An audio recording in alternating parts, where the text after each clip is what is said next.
Good evening, Booze. I see that clips. TikTok. I was just fixing my camera. That's it. It tipped over because somebody was over here playing with it and it wasn't me. And her name might start with a T and end with an Anzi. But yeah, she's in a little bit of trouble. Yeah, she's just checking me out right now. Well, good evening, Booze, and welcome uh, to Tuesday night. It hit Tansy the Terror. I've been calling her the Demon Kitten for a couple of days now. And she's proving that she really is a little demon kitten. So, but yeah, she's having fun now that she's figuring out how to oh my god, she's just staring at me right now. I know she knows I'm talking about her. Oh my goodness. The channel mascot, yeah, she's out of control. She's completely out of control. There's no other way to say it. But well, so tonight I've got a couple things planned. I kind of hoping I get through both of them. If not, um one will just roll over till Thursday night. I have a couple things well, just one thing I'd like to mention.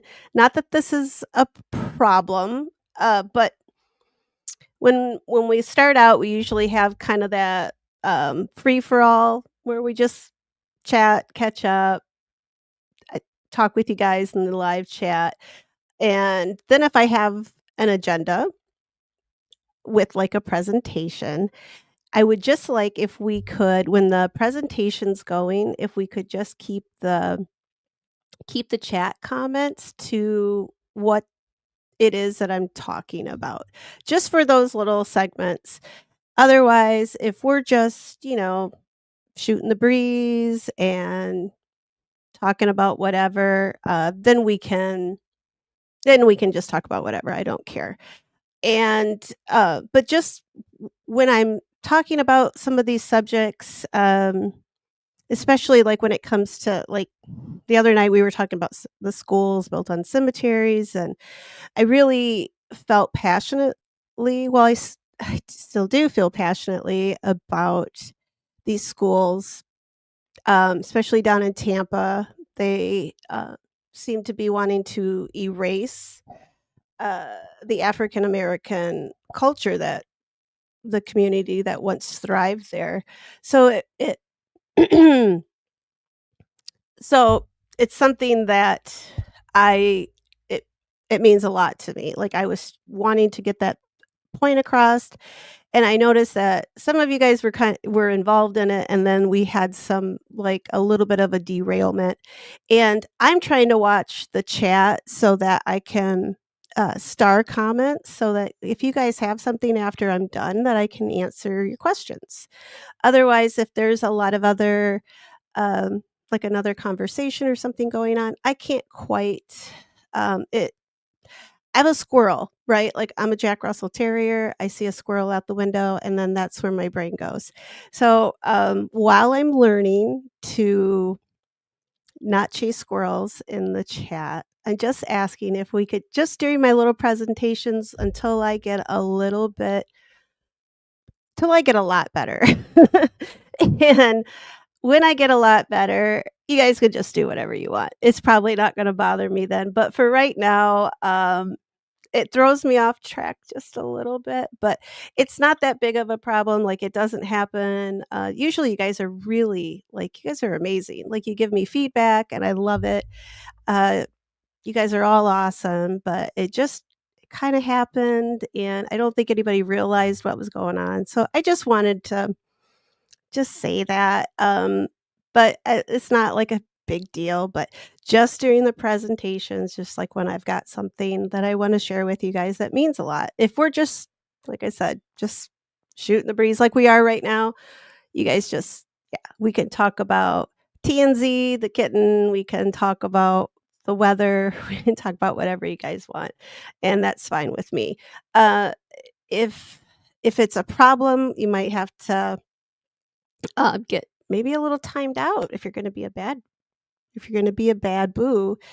So, don't make me do that. I don't wanna have to put you guys in timeout. It's not what I wanna do. I want it to be fun here. I want us all to, uh, exchange ideas, especially if you guys have questions. Like, that's really what I want to do. I guess I kinda I wanna share my knowledge, uh, the love that I have for cemeteries and for the history, linked to these communities where these cemeteries are. So if just think of that. I mean, it's just like any other chat, really. I mean, I know we wouldn't go into other people's chats and just start. I know sometimes we goof off and things, but like there's a time and a place, and the presentation part of my is not the place. But any other time, I mean, if we're just yeah, I don't mind a little joke during the presentations if you guys like, I crack a joke or, if it kinda breaks the mood, like, if we're into, like, a part that's a little heavy, sometimes, I'll do that nervous giggle, and if somebody's got something that's gonna, like, kinda get us through the moment, please help me out. I don't mind that. But just let's keep the topic of conversation during those just to what I'm presenting to you guys. Otherwise, yeah, let me go through and let me say hi to you guys tonight. And oh, also make sure you like and subscribe. So hit that like button. If you guys want to go out and then come back in, I'll still be here. So I would very much appreciate it.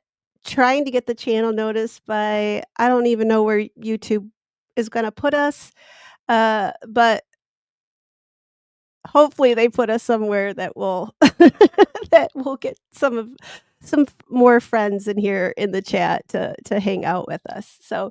Um yeah, so like and subscribe. Let me go through and see who everybody's here. I see Stevie's here. Hello, Stevie.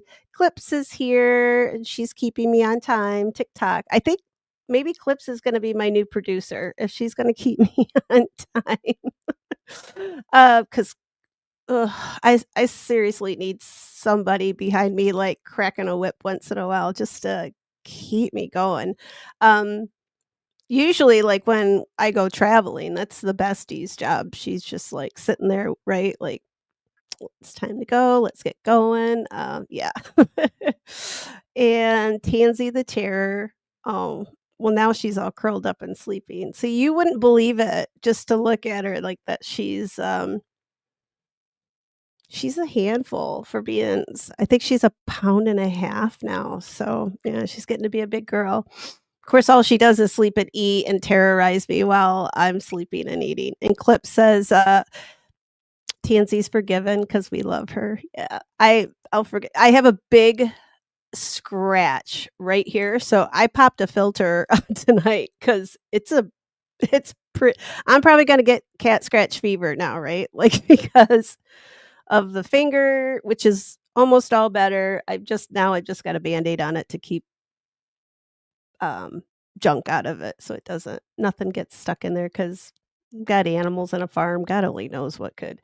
Ernie says she is multitasking. Good job, Ernie. I'm glad you can do that because I can't. Not well. Especially like I said earlier, squirrels in the chat. Squirrels in the chat. That's I'm just gonna go. But hello, Ernie, too. Say hi to you. And oh, Ernie, are you making a clip? I'd like to see it better not be about a certain Scottish wrestler. I'm just gonna leave that right there. And being a mom. Well, mom's number 1 role. That's the I just was a mom. I just yelled at my kid to keep it quiet while I was streaming because he's playing Fortnite, and it was getting just a little to say that it was getting a little hairy over there is an understatement. I love the kid, but dang, I never got like I didn't play video games anyway, really, just The Sims, and you can't yell at them really because they're yeah, there's nothing really to yell at there. Clip says, "I'm the quarter of my house that doesn't have ADHD. I'm used to cracking the whip." Good job, Clips. I'm infected with the ADHD big time. Well, like I said, I think the H part of that is probably flown the coop, but, that attention deficit, I think that's something that's probably gonna stay with me forever. And Clip says, "Yeah, those little demon claws." Gosh, she just was 3 a.m. is the witching hour, so go figure that the time that she is wide awake, right? What time? It's 3 a.m. Don't tell me that's not a coincidence that my little devil kitty, um, is running around probably trying to summon the devil, knowing her, but yeah, and then I wake up to yell at her, and then she's just sitting there looking so sweet and so kind, just those big loving eyes, and then I turn the light back off, and all hell breaks loose, like, literally. Like, she's over my head, she's at the end of the bed, but yeah. If she comes over here, I'll let you guys see her tonight, but she's alright, so I'm gonna start the first presentation, but I just guys, you can all talk now, don't wanna yell at I wasn't yelling at you. I hope I feel bad now. Hello, Rubicon. I feel bad. I feel like now that I've yelled at you guys, and I wasn't. I was just alright, just do whatever the hell you want in here, I don't care, no. Alright, presentation number 1. I'm gonna pop this bad boy up here. I think I'm gonna just take myself off too, but I did say hello, right, Rubicon? Yes, I did. Alright, I didn't hit my nope, I'm still green. Alright, I'm gonna pop this down. I'm gonna make this really big. Can you guys see that? I hope so. So we were talking about I can't remember actually, somebody asked about, like, Memento Mori and kinda how creepy it was, right? That we see this, like, on a lot of the headstones from these headstones are typically 1600s to the 1700s, so they were this type was pretty typical for a good 200 years, and these you have to think of the people and the times that they were right, like, they were going through. It wasn't a very easy time. Uh, Mortality rates were crazy, like, crazy high. Children A lot of children didn't survive infancy. If they survived infancy, they probably didn't make it past their 5th birthday, and women, may not have survived childhood or not childhood, childbirth, so and all kinds of diseases and epidemics. I mean, they were very much aware that life was short. And the Puritans, most of all, knew this. So they came to this quote unquote new world, which it was a new world for them. So when the Puritans came over, they were the ones that brought this memento mori idea with them. And that is what started all of these headstones in New England. So you see, like this one right here. This is at the Granary Burying Ground. This is in Boston. And there's everyone looks at it, kind of wonders like why is there's a skull on there, right? Like that's so creepy. But it really wasn't there for a creep factor. Um Not at all. It was just there as a warning and a reminder that, "Hey, I'm dead and you will be too." So, I always like to think that it's a reminder for you to go out and make sure you live your life while you can, because at some point, you're not gonna have that chance anymore. I don't know if that's so much what the Puritans what they wanted it to be, but if you think about it modern times, life is short. You just never know. You don't know what's gonna happen tomorrow. You don't know how long you have on this earth. So make it the best you can. Don't make it the worst you can. Try to make it the best you can. And so go back to, let's see. So the Puritans, their worldview at this time, right? They all knew they knew where they were gonna die. The Puritans weren't a very happy bunch of people, I don't think. I mean, they didn't there wasn't any dancing, there wasn't any singing. I think they did drink, but I think everybody did because the water situation probably wasn't always the best. So they did drink their cider, but it was frowned upon to drink to excess. And um, well, it wasn't just frowned upon. They just really did. You really weren't supposed to be doing those things, but because otherwise you could wind up right here where this person is. But some of the earlier ones, they actually consider the artwork on these to be folk art. And you'll notice as from the earliest headstones, and then as the 1600s progress and then into the 1700s, they get a little bit better. Like you'll see more elaborate. The carvings are much more detailed, and some of these carvings in the beginning are they're so odd. And that's the ones that I picked for you guys tonight. I wanted to show you some of the crazier ones. Those are more towards the end of the presentation. And yeah, so let's get started with those. And so, like I said, this is the Granary Burying Ground in Boston. And you can see the headstone there. And this happens to be where Samuel Adams is buried. And a couple other notable this headstone in particular right here, I think this has gotta be like, I had this one as my screensaver for the longest time because it is the coolest, and I didn't know until just recently that this is a relatively famous sculptor who did this, and let me find it here. Since I don't have my glasses on because of the glare, I'm gonna look down and hope I can still read this and make sure.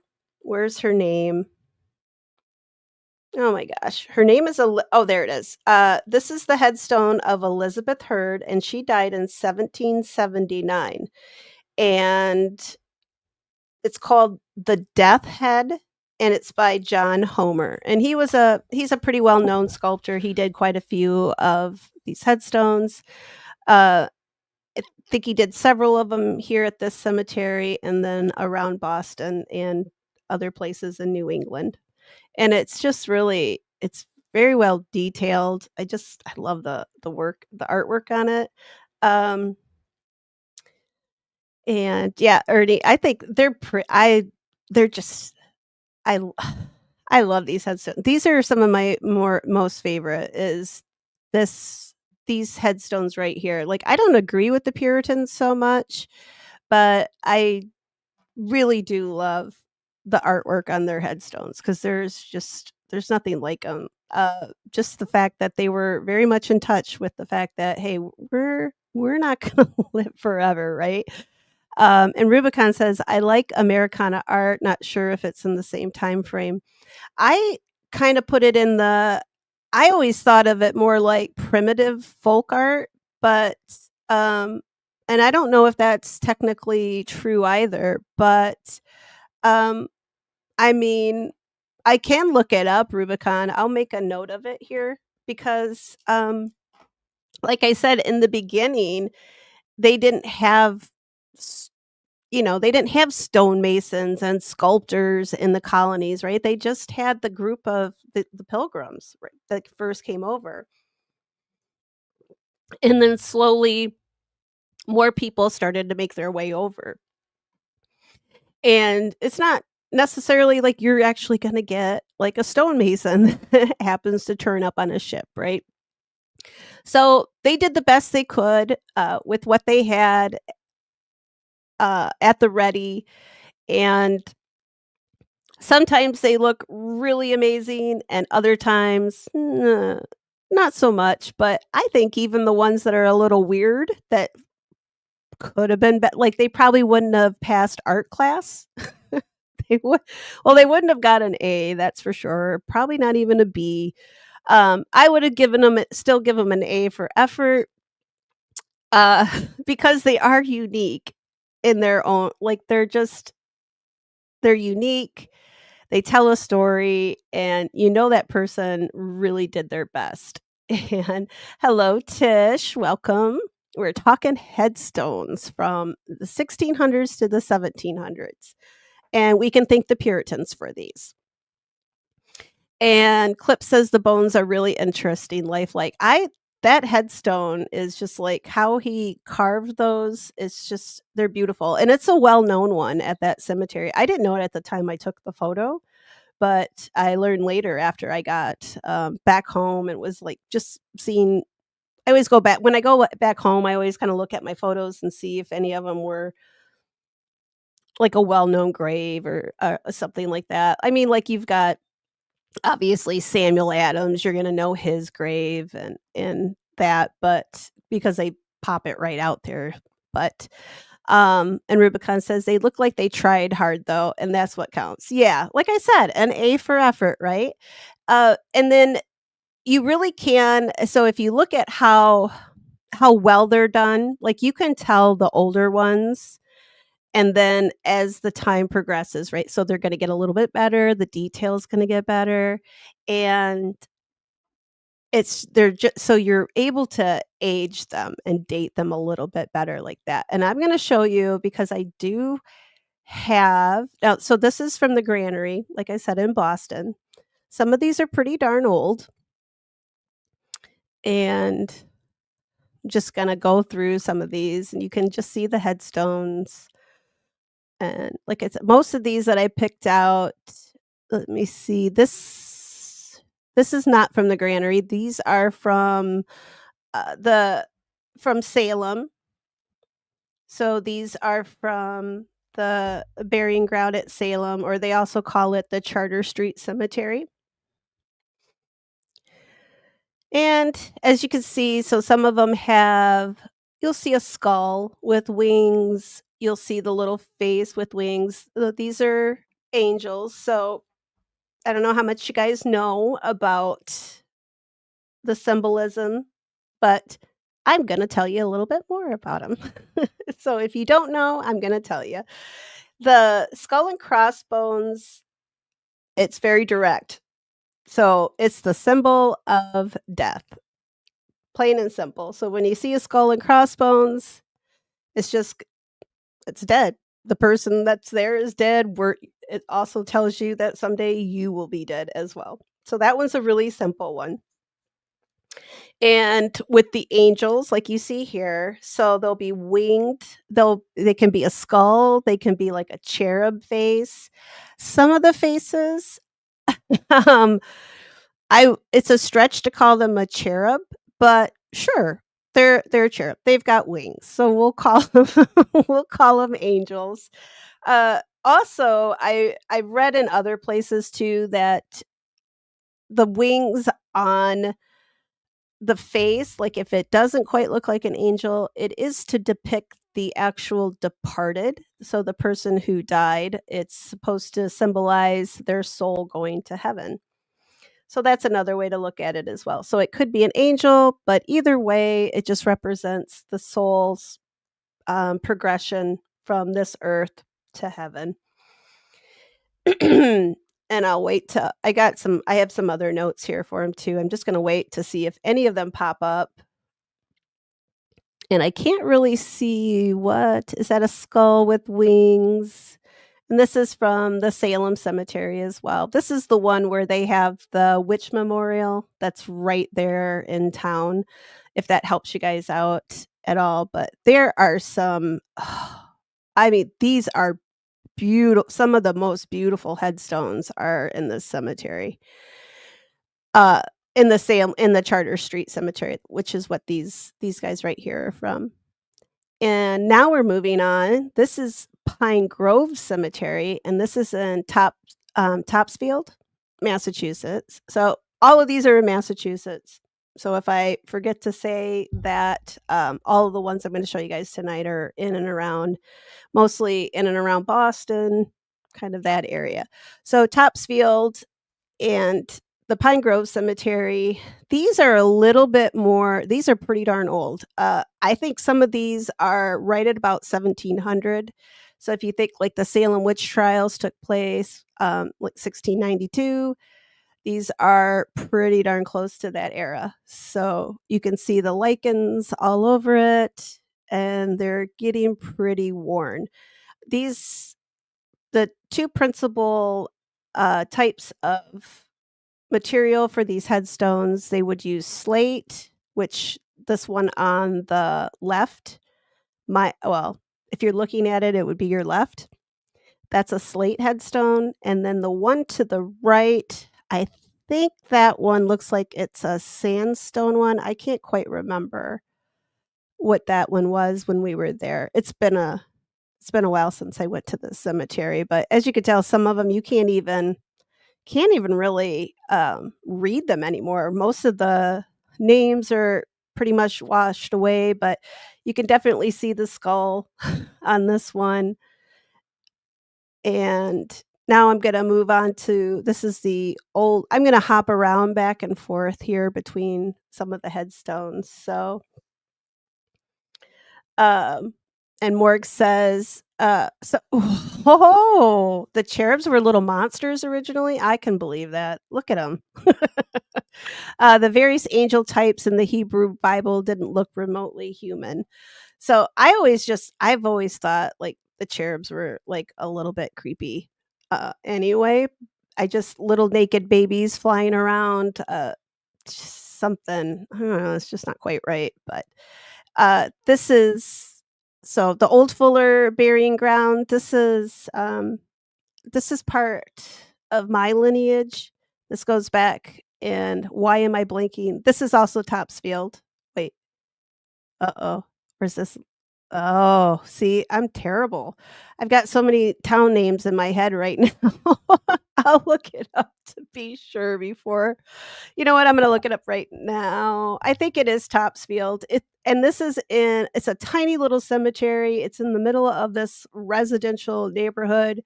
You have to kinda go around, like, you're going all through these little corner back streets and such, and it's just crazy that all of a sudden you turn a corner and there's this little cemetery.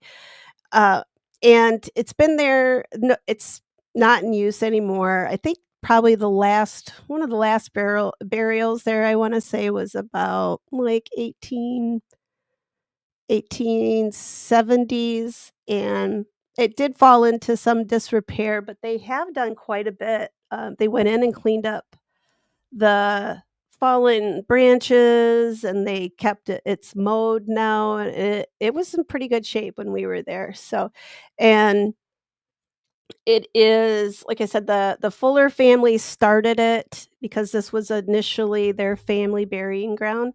So their home is adjacent to it. It's just a I mean, it's you can see the home, and it's an old one of the old colonials that, you see all over Massachusetts, and I should have probably thrown that photo in here too because it's a beautiful old colonial house, but, this one is in Middleton.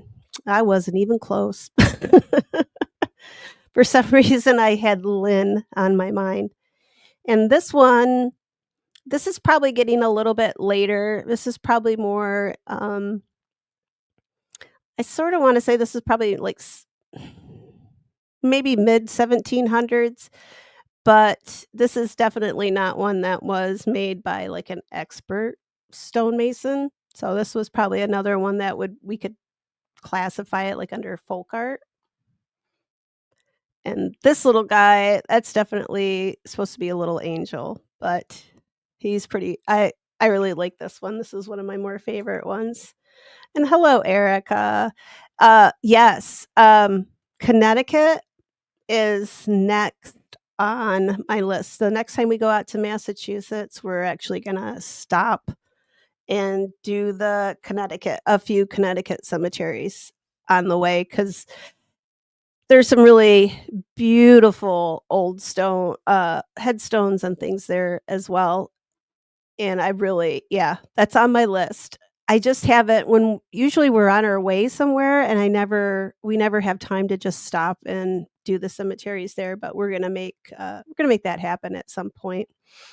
And Clip says, "Not sure if you cover it, but who pays for the upkeep when these have been there sometimes for hundreds of years? Usually it falls to the town. So, like this one is in Middleton, so usually the town is should be taking care of it. It has long since passed out of the hands of the family. A lot of times you'll get like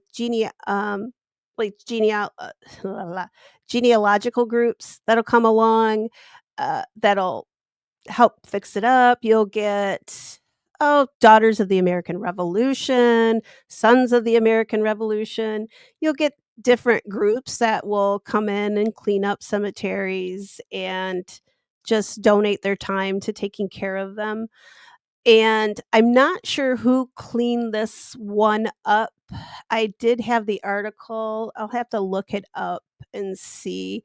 At some point, I'm probably going to go through all these cemeteries one by one and give you a little history about them because some of them, like especially this Fuller one, it's very interesting, even if you don't know anyone buried there.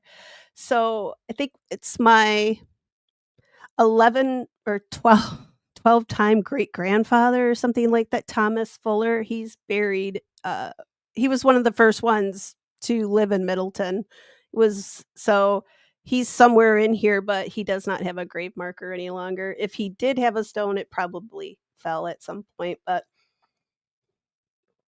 a lot of these little private family cemeteries, that's unfortunately right when the families all passed away, then what do you do, right? So sometimes they fall to the city or the township, but also, yeah, you'll have groups that'll come in and take care of them. A lot of times, family descendants have come in and done upkeep and lawn mowing and that. Sometimes just the people in the neighborhood come over and do the lawn and pick up things just because they want to make keep it looking nice. I know when we were there taking photos at this cemetery, all the neighbors were, like, coming over, like, "What you guys doing?" And so, uh, they are keeping an eye on it, I could tell you, they were very interested in making sure we weren't up to no good, and they were all very, very nice and very talkative too, so the people of Middleton were I liked them, they were very nice. Well, all these little areas, like, around Salem and stuff, we've always had good encounters with people, like, at the cemeteries and such. And now this is Wadsworth Cemetery.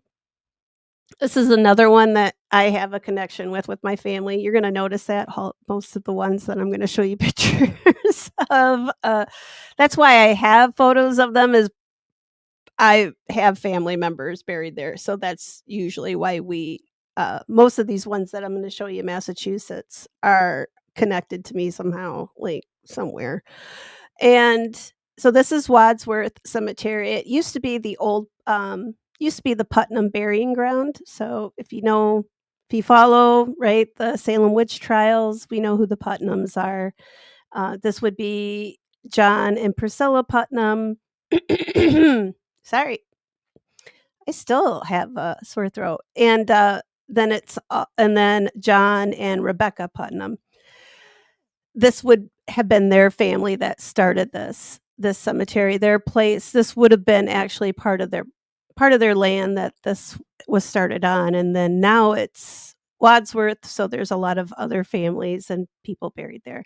And this is in Danvers, and there's some really pretty headstones in this one too. I like this one. This is probably one of my more favorites, and you can tell how, like, you can see how like, when I was saying how they get a little bit more elaborate. Now this person definitely knew how to carve in stone, and this is a slate headstone, but you can see all the little curly cues and the fine detail, even the little curls on the cherub's head, the eyelids, the lips, the nose, like, you can tell that that's supposed to be a cherub, and it's in remarkably good condition considering how old it is too. And here's another one that's really old and not in such great condition. I think this is one of the Putnams, and you can see the little skull face with the I'm pretty sure those are wings. I can't yeah, wings. And then another one, this is also there at Wadsworth. And this is the coolest, like I said. A for effort, but it's so cool. At some point, they've come along, like, you can see this is concrete that, like, right, along the top edge there. They've come along and they've encased that headstone in concrete to protect it because it was probably very much in danger of, uh, probably falling apart because you can see there's a big crack in it, so they just took concrete and hoped it would keep it together, and it looks like it's doing its job. And this is another Putnam headstone, but I love the little I love the little face on it because this looks like something my kid would have drawn when he was, like, a 5th grader, right? Um, I can't quite see any wings, it just sorta looks like a little face, but I think there's some shoulders there, there's 2 eyes, and I think a little mouth. I don't think there's a nose, but otherwise, it is pretty it's it's very I like it, even though it is a little primitive, but you could tell, like, the words on it too, they all just kinda run together, and when it comes to the end, they just put those right here, it says, uh, right, it goes daughter, and then it just carries over to the next line, so they were gonna use every space that they could on it, so but, Eclipse says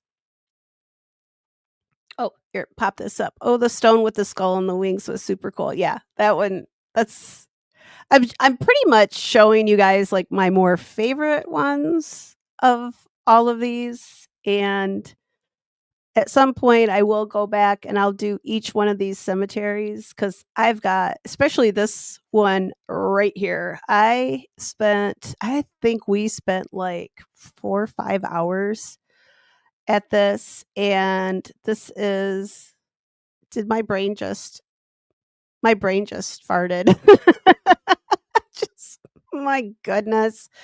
Um, this is the old burial ground. This is, Ipswich. Sorry. I knew it was gonna come to me eventually here. And this was started at the burying ground was started in 1634, and this right next to it, you see right up along the top there, that's a piece of metal that they've actually come in to try and protect. A lot of these headstones have this little metal, like a little roof on it to protect it.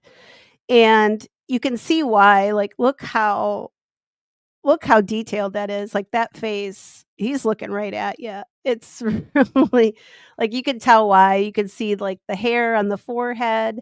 Now, I don't know if this is supposed to be, this is actually a man that was he was a deacon, and then he became, the reverend for the church. So, you can see, like, his little here, I'm gonna just pop the comments off just for a second. And you can see the ruffle right there, like, at his neck, and then he's got the angel wings on either side, so, this is definitely to represent the the pastor who passed away. So again, this is just to represent that his soul, he's got his wings. He's going to go to heaven. And let's see. And Rubicon says, face like a snowman, but it is endearing. And the last one, I know. It's so cute. Like I said, it's something like you would see like maybe like a 5-year-old would draw. And Clip says, yeah, incredible. 1634. It's crazy to think that far back, right? And this one is this doesn't fall under the category of winged angels or cherubs. There's no skull or crossbones. These are supposed to be the two people. This was a man and a wife that are buried um, beneath this stone. So the husband and the wife. And once again, you can see how detailed this is. I really love this one. I'm probably going to say, like I said, I'm going to stop saying that, but uh, but it's very detailed. This is a later one. This is getting into like I think this one was around 1740s. So you can see how things are getting just a little bit better as time progresses. The artists, we have probably a lot more stonemasons that have immigrated to the New World and to New England, and you can definitely tell the difference from those earlier stones, especially the little snowman one. And then this is another one. So this is once again, this represents death. And this is a pretty good size headstone too. So this is the sandstone headstone. You can just tell by the color it's a little bit lighter than the slate ones. But they'd also use local stone as well. So if there was a stone available, they'd use it. And this is another one. Now this one shows two winged angels. I think that's what they're supposed to be. I'm I'm not sure. Maybe these are because there's only supposed to be one person in this. This is the headstone for one person.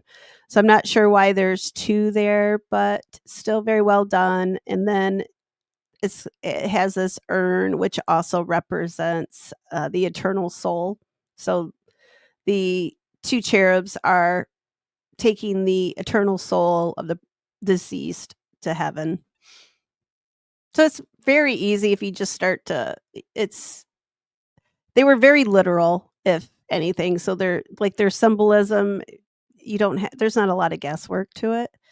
And this one is really pretty. I love the little flowers on either side, and then the face on this and the wings. So whoever this was probably a stonemason. Like this was a master because this is beautiful. You can see like there's around where down below here where the name and where they have the epitaph, there's a border around it. They've just done a remarkable job. It's very beautiful. And you can see the little hair and the little feather details. And then there we go. Memento Mori. And I do not touch these old headstones. And even though there was some bird poop on there, I didn't touch it. But it really does look like the angel is crying. And again, this is probably from a master stonemason. You can tell by when you look up at the top here, right? Memento Mori. Look how nice the detail is on the letters, the detail in the face. This is, I believe, supposed to be. This is another pastor of the church. There are quite a few pastors of the church that are buried in the cemetery for Ipswich. And it's very well done. It's very pretty. Here's one that's a little less, a little less, but still very cool. His little snowman face.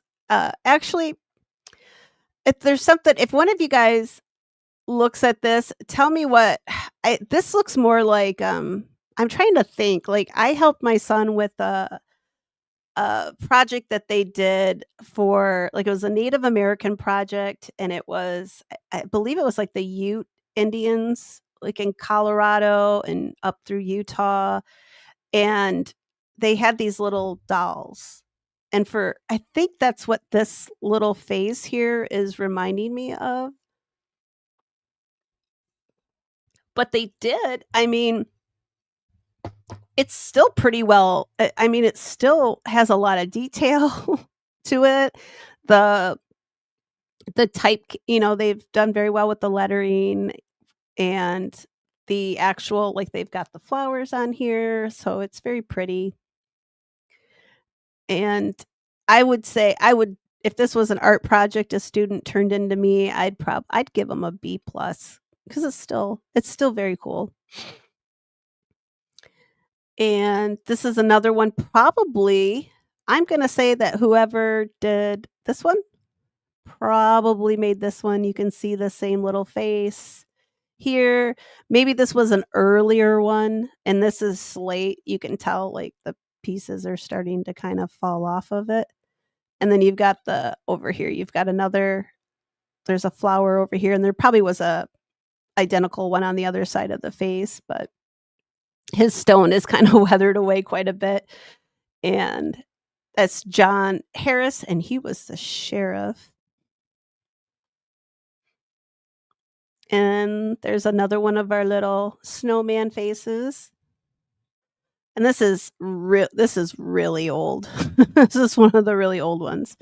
And I love reading, it's kind of fun to go through and read these headstones, um, just to it's almost like deciphering because it's Old English. So you're going through and you're like, "Here lieth and ye body of," and it's just the terminology that they used back then was I don't wanna say funny, but interesting. It was interesting. But this is another one you can see on the around the edges, they've carved, I I think those are flowers or they've it's some sort of little embellishment that they've put on the outside, but there's our little snowman face. Now this is way different than the one before. So, this is a master at work here. This is a cherub. You could tell, look how nice his the hair curls are, those wings are magnificent, and there's, like, a rope edging, like, here in the, on these edges. You can see the little circle. And it's just I mean, this is well done, and this is a little later on in the period, so as you could tell, they're getting better and better. And this is, Mrs. Mary Rogers. And now this is at Plymouth. So this is one, the one right behind it, I you can't read anymore, and then the stone in front of it is actually a replacement stone that they did sometime afterwards. And I think this one is oh shoot, is this Plymouth? This might be yeah, I think this one's at nope, sorry, this one's still at Ipswich. And this is another one of the Rogers. So you could tell by it's probably the same person who did the other one. You can tell the detail. Now this one's pretty darn creepy. Uh, terrifying is another word I would use to describe that. Um, Clips ask, "Could those round things be hex signs?" Uh, probably not with the Puritans, right? Like, they would've like that right, with the whole witch stuff, they would've it was just more probably like an embellishment for them. I haven't found anywhere mostly their symbolism was reserved for, like, the skull with the wings and those little motifs, but most of this around the edges. I haven't ever found anything that to say, like, any of these meant anything, like the little curly cues. It's just more decoration, I think, unless there really was a witch in there, uh, but most of the like, all of the Salem witch trials, I don't think any of them had headstones. I don't think they know where most any of them are buried because they had to secretly bury them, and after a time, they forgot where they were. So, but I know, like, other cultures, like, with the witches, right, they bury them at, crossroads and things like that, but I don't know if they would have given them a headstone, though, but and here's another Memento Mori. This one's another very well done one. I think that's a little star flower over here on the left-hand panel of the headstone. And I think this is still at Ipswich. And I'm pretty sure this is an alien. Whoever's buried under here is probably an alien. Uh, but very well done. This may be the same person that did the other. But, I mean, if this is an earlier piece by him, you can definitely tell he's getting better with the ones I showed earlier. But, yeah, you can see the flowers right here, and then he's got a couple little curly cues there on the sides, and then the little circles. I don't know if those are supposed to maybe they're supposed to be more like, yeah, I was kinda thinking that too, Erica, like, maybe sand dollars. That's what I'm thinking. I was trying to think, like, what shape is that? And it is Massachusetts. I mean, they're not far from the water, right? So, it very well could be sand dollars. I didn't find anything where they said that there's actually, uh, like, what they were. But I'll get more into it. I'll keep deep diving because I probably just hit the surface with these. I know, like, what the big images are and such, but I really would like to know if that could be a sand dollar. So, and hello, Darlene, welcome. We're talking about, uh, old headstones, and we're hanging out in Massachusetts tonight, and it's okay to be late. It's fine. I've got a lot of these to show you guys, so you haven't missed very many yet. The little, uh, carved swirls are demon traps. Really? Ooh, I'm gonna make note of that. I will look that up for the next time. So when I do the whole darn cemetery, demon traps. So the Puritans must not have believed then in the cemetery guardians that I talked about before, right? Of course, that figures Puritans, I tell you. And Clips agrees too with the maybe those are sand dollars. So that's what I think too. And Darlene says Massachusetts is beautiful. It's especially the cemeteries. That's been my that's my favorite part. Hello, cousin Pat. We're talking about Puritans. And they're a lot of the headstones and how some of them are a little primitive and some of them are really I mean, they're all beautiful, but some are a little bit more primitive than others. This one is, an alien, but an early and, yes, these are my like, anywhere New England, I had said earlier, like, Connecticut, uh, that is I've got to get to those cemeteries. I'm not f whoop, there we go. And this is the Topsfield this is Pine Grove Cemetery again. Don't ask me how I remember where I took these photos, I just remember. And this is another Memento Mori. I'm not sure if this is a cherub or supposed to represent we'll just call it a cherub. It could be the person underneath the stone as well. Like I said, sometimes it could depict the person buried there as well. This one is so cool. I would never clean this. I think this is probably gonna preserve with all of this is probably gonna preserve that headstone quite a bit, so it probably needs to stay on there. But I would never touch any of this on these old headstones, but this is a slate headstone too. I These are my favorite, I think, especially this dark gray like this. They're so like, they stand out. Like, when you pull up to the cemetery, right? It's beautiful. They're just beautiful. You spot them, like, right off, and this if this is a cherub on here, Darlene, he's a pretty creepy cherub, but yeah, this is another one that says Memento Mori. I try to get as many of those as I can since that is the title of the episode tonight. I just saw, clips. I didn't wanna miss your comment. Found this too about the sand dollars. Oh, so are they they are known as witch. See, you're teaching me tonight too. So those are commonly known as witch marks, are protective symbols scratched or carved into building to ward off evil spirits. I'm going I really see now there's another see if I would have gone down that rabbit hole, I would not have been prepared for tonight with all of these photos.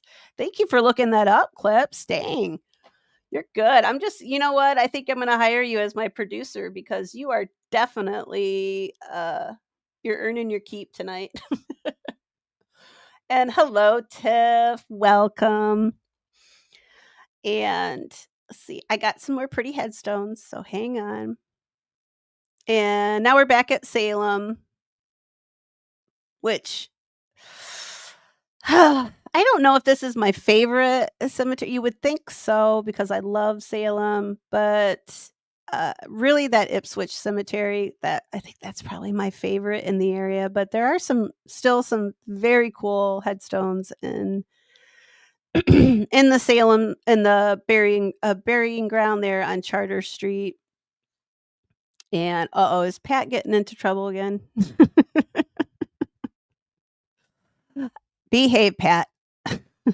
And these are very you can see whoever did the detail on this one, it's beautiful with the heart. I have not seen too many of these with a heart on them, right? Because I didn't think Puritans had those for some reason, because 'cause they're so darn they're so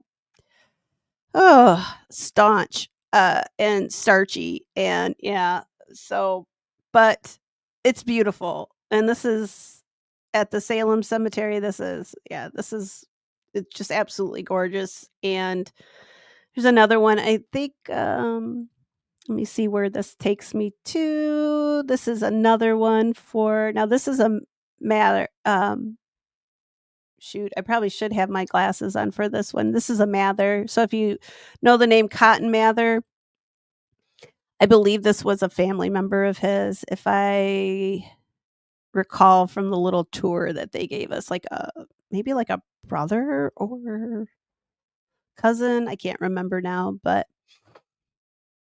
and boop. This is Attleboro Cemetery. And this is my 11-time great grandpa, John Tiffany. And so here's his headstone. And then I zoomed in here. He was a Revolutionary War patriot. And over here on the right, I think that's supposed to be him. And I don't think I look anything like him. I mean, here, let me pop myself. No, I'm just I I might have the same chin. We might have the same chin. But, yeah, so I just popped this one on there because it is a little different from most of them.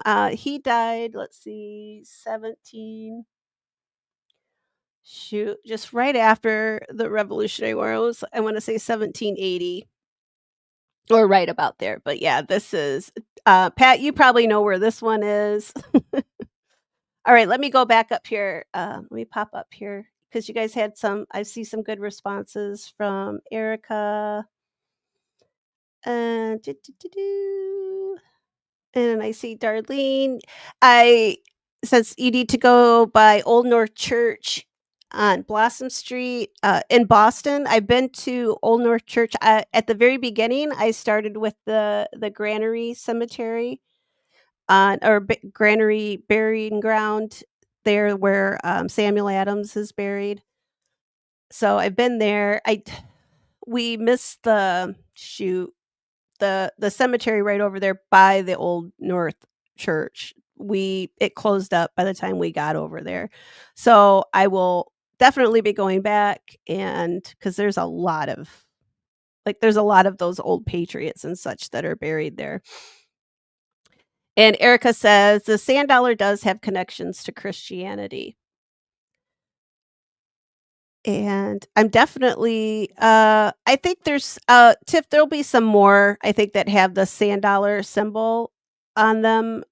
Those aren't, if not, I will back up before I close this up and I'll pop them up. There's some more coming up. I think there's like, oh my gosh, there's a lot of slides, guys. And this is only maybe 5% of the photos that I've taken of all of this. Oh, well, we're sisters then, Darlene, because I am also a DAR member. So, and this is John Tiffany and his son are official my two patriots.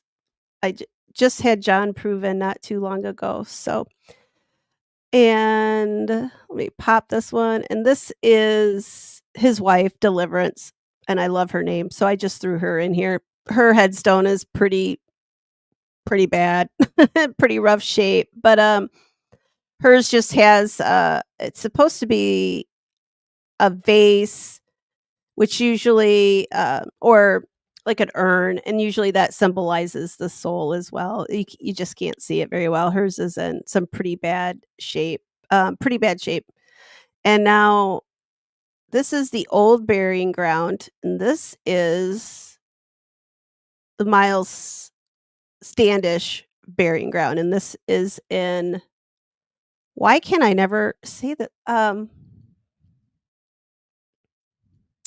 What is that over there by Plymouth? Dang it. I always want to say Ducksworth, but that's not it. Somebody help me out. Let's see. I got to go through here. Do, do, do. Uh, Pat. Ghost hunting graveyard and drunk in the graveyard. Okay. Pat. I guess it would be less scary, right? Duxbury, thank you. I don't know why, I always get the ducks part, and I don't know why I can't remember the bury on the end. I did it last night or Sunday night, uh, and then, yeah, I just did it again, and I don't know why, but so, yep, this is where Miles Standish, so one of the pilgrims, uh, I don't know if I think they think he's buried under this thing here that they've got going on. And he and his family, so his wife, I think there's like, I don't know, I think there's some kids or something buried underneath there, but um and Pat says Bury and Worth are common suffix, and that's probably why I want to say Duckworth instead of Duxbury, but yeah. And Tiff's got the little duck in the headstone. So this is at that cemetery. They say it's the oldest maintained cemetery, and I I do have questions on that because the cemetery there in Plymouth, they say that that's where the pilgrims initially started to bury their dead. So I kind of thought that might be the oldest, but maybe they didn't maintain it for a while. So I'm not sure. I wanted to kind of dig into it and look and see how they classified that, like how they determined it, but I never got around to it. But eventually I probably will. Like I said, I've got a wall full of post-it notes over here.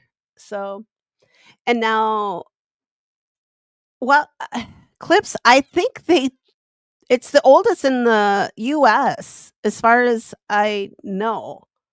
I think that's what they are bragging about because, right, this is the Mayflower, so that's the first, uh well, yeah, as Pat says, mass is where all this shit started, so this is one of the original founders, correct? The Pilgrims. So this was where his farm or his little plot was, and this is where he and his family were buried, so I would say that's pretty damn old, but, I mean, you do have Native Americans that were here first, but, they probably I mean, I'm not as familiar with their burying practices, but I don't I probably don't have cemeteries maintained that long, but so I'm gonna say this probably is if it isn't the oldest, it's probably darn near one of the oldest. I still have questions about Plymouth. I wanna know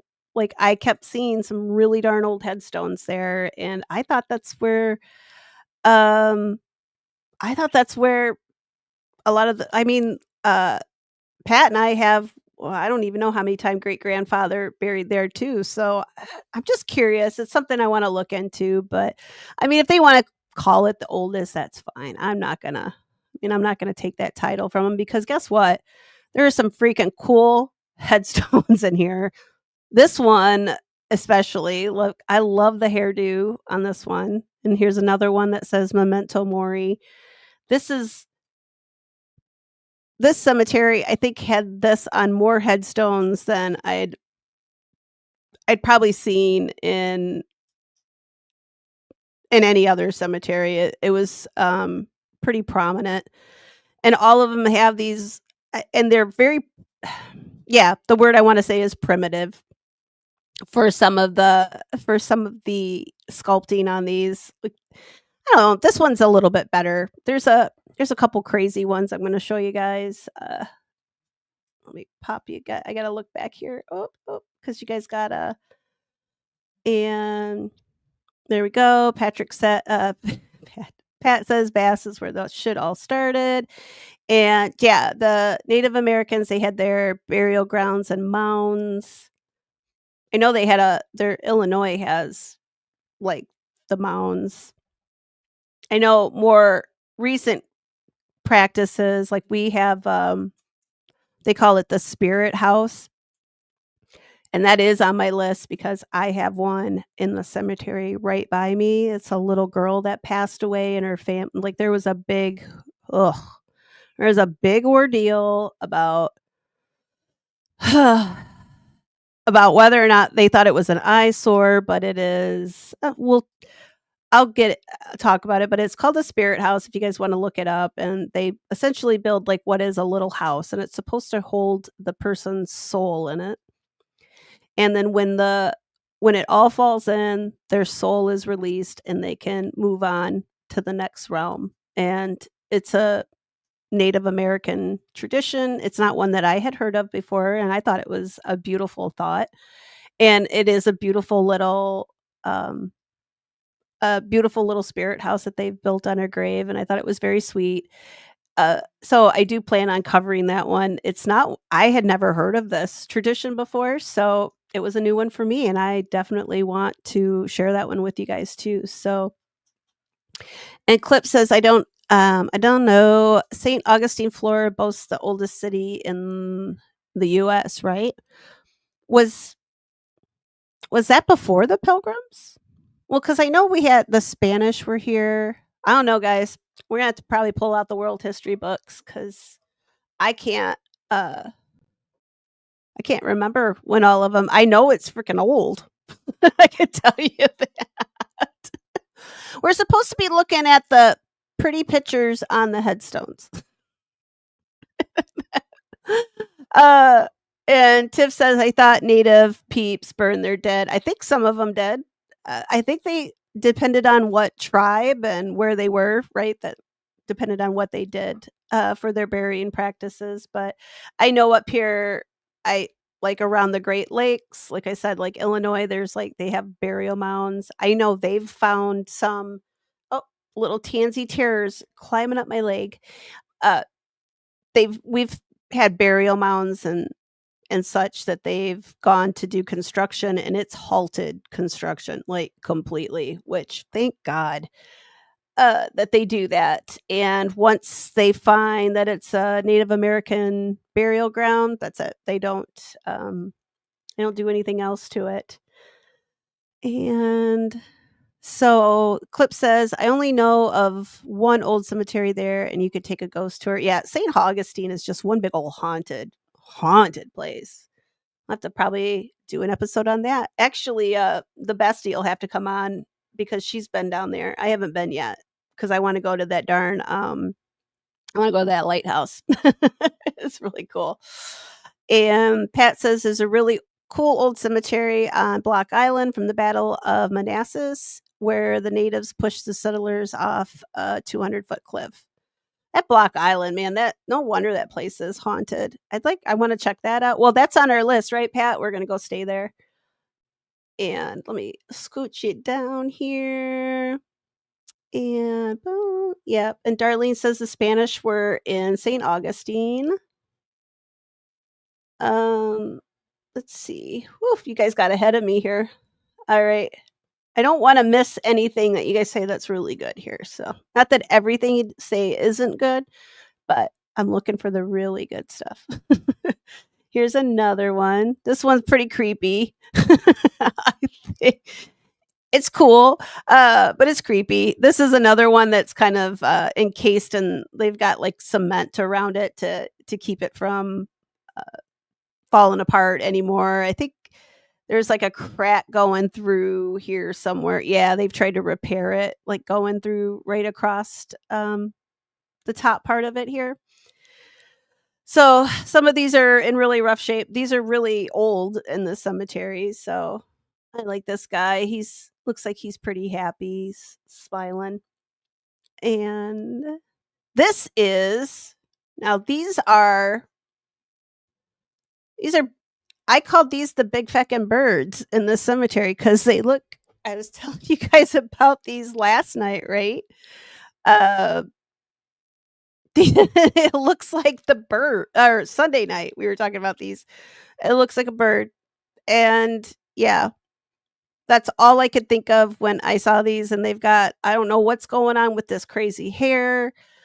I don't think these are cherubs. I don't know what's going on, but they're cute. And they're my favorite of probably anything that I've seen on a headstone, but there's more. There's a couple more here, but here's another little quirky, happy looking cherub, and this guy I think this is this the Priscilla? That's probably not her, that's probably oh, there's the other, bird. And he's been terrified because his hair is standing straight up on end. Darlene, my email for the channel is somewhere here. Let me, here, I'll put it right there for you. It's real easy, graves, ghost, and DNA at gmail.com. I'll pop my comments back up here for you, for everyone. Um, you guys don't think that looks like a duck? See, I think it looks like a duck, and we're talking about right Duxbury. So, and oh well, Tiff found it out. Founded Saint Augustine was founded by Spanish in 1587. So, what was Plymouth? Was Fort? Wait, when was Plymouth? I'm gonna look it up. Unless one of you guys can do it faster.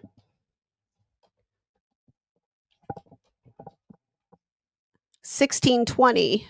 So I think that makes these cemeteries older, right? Yeah, right.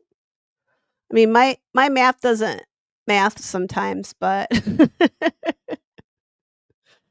um, I see guys at Block Island. I'll have to do Block Island here very soon because I wanna go and stay there.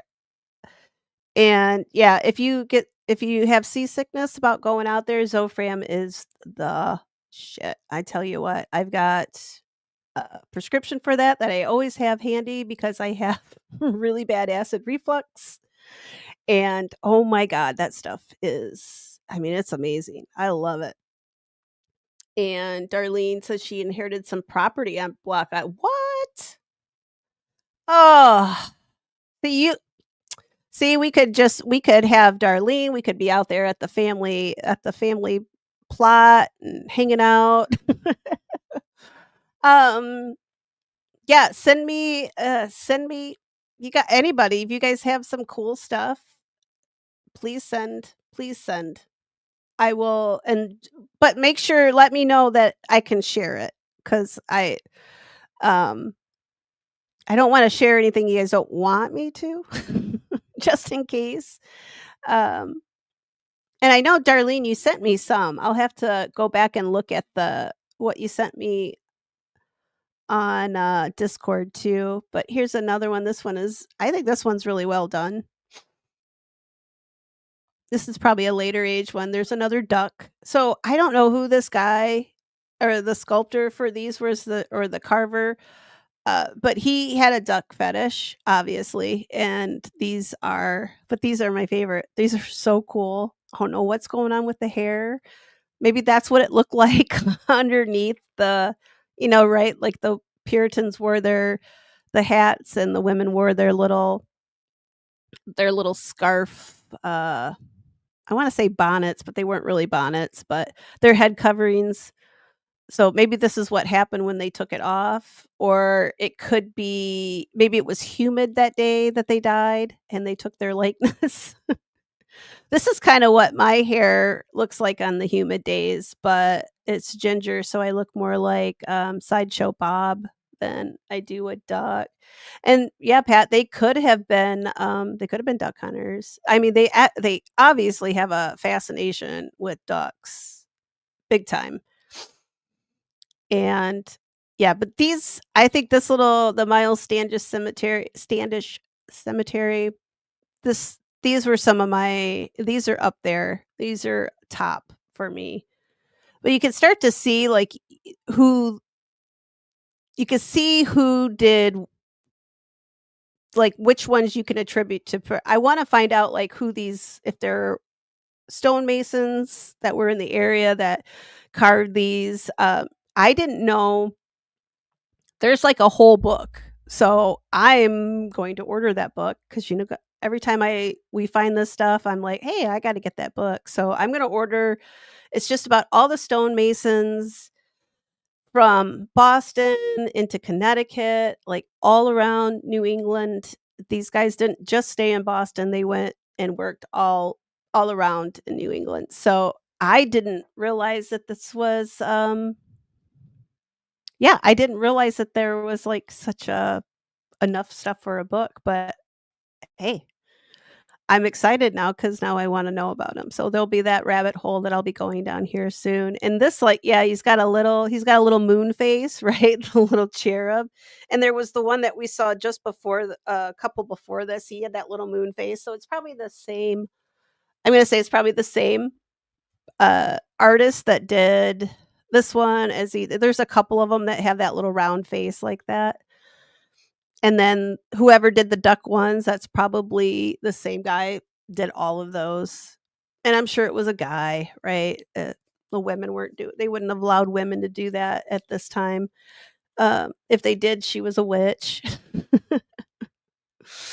And oh, let me see what you guys say. Yep, the moon phase baby cherub. All right. Is that it? That might oh, nope. Oh, I threw a couple non skeleton ones or I just threw a couple cool ones in real quick because I had them right there with the rest of them, and I thought if I don't throw them in now, I could forget.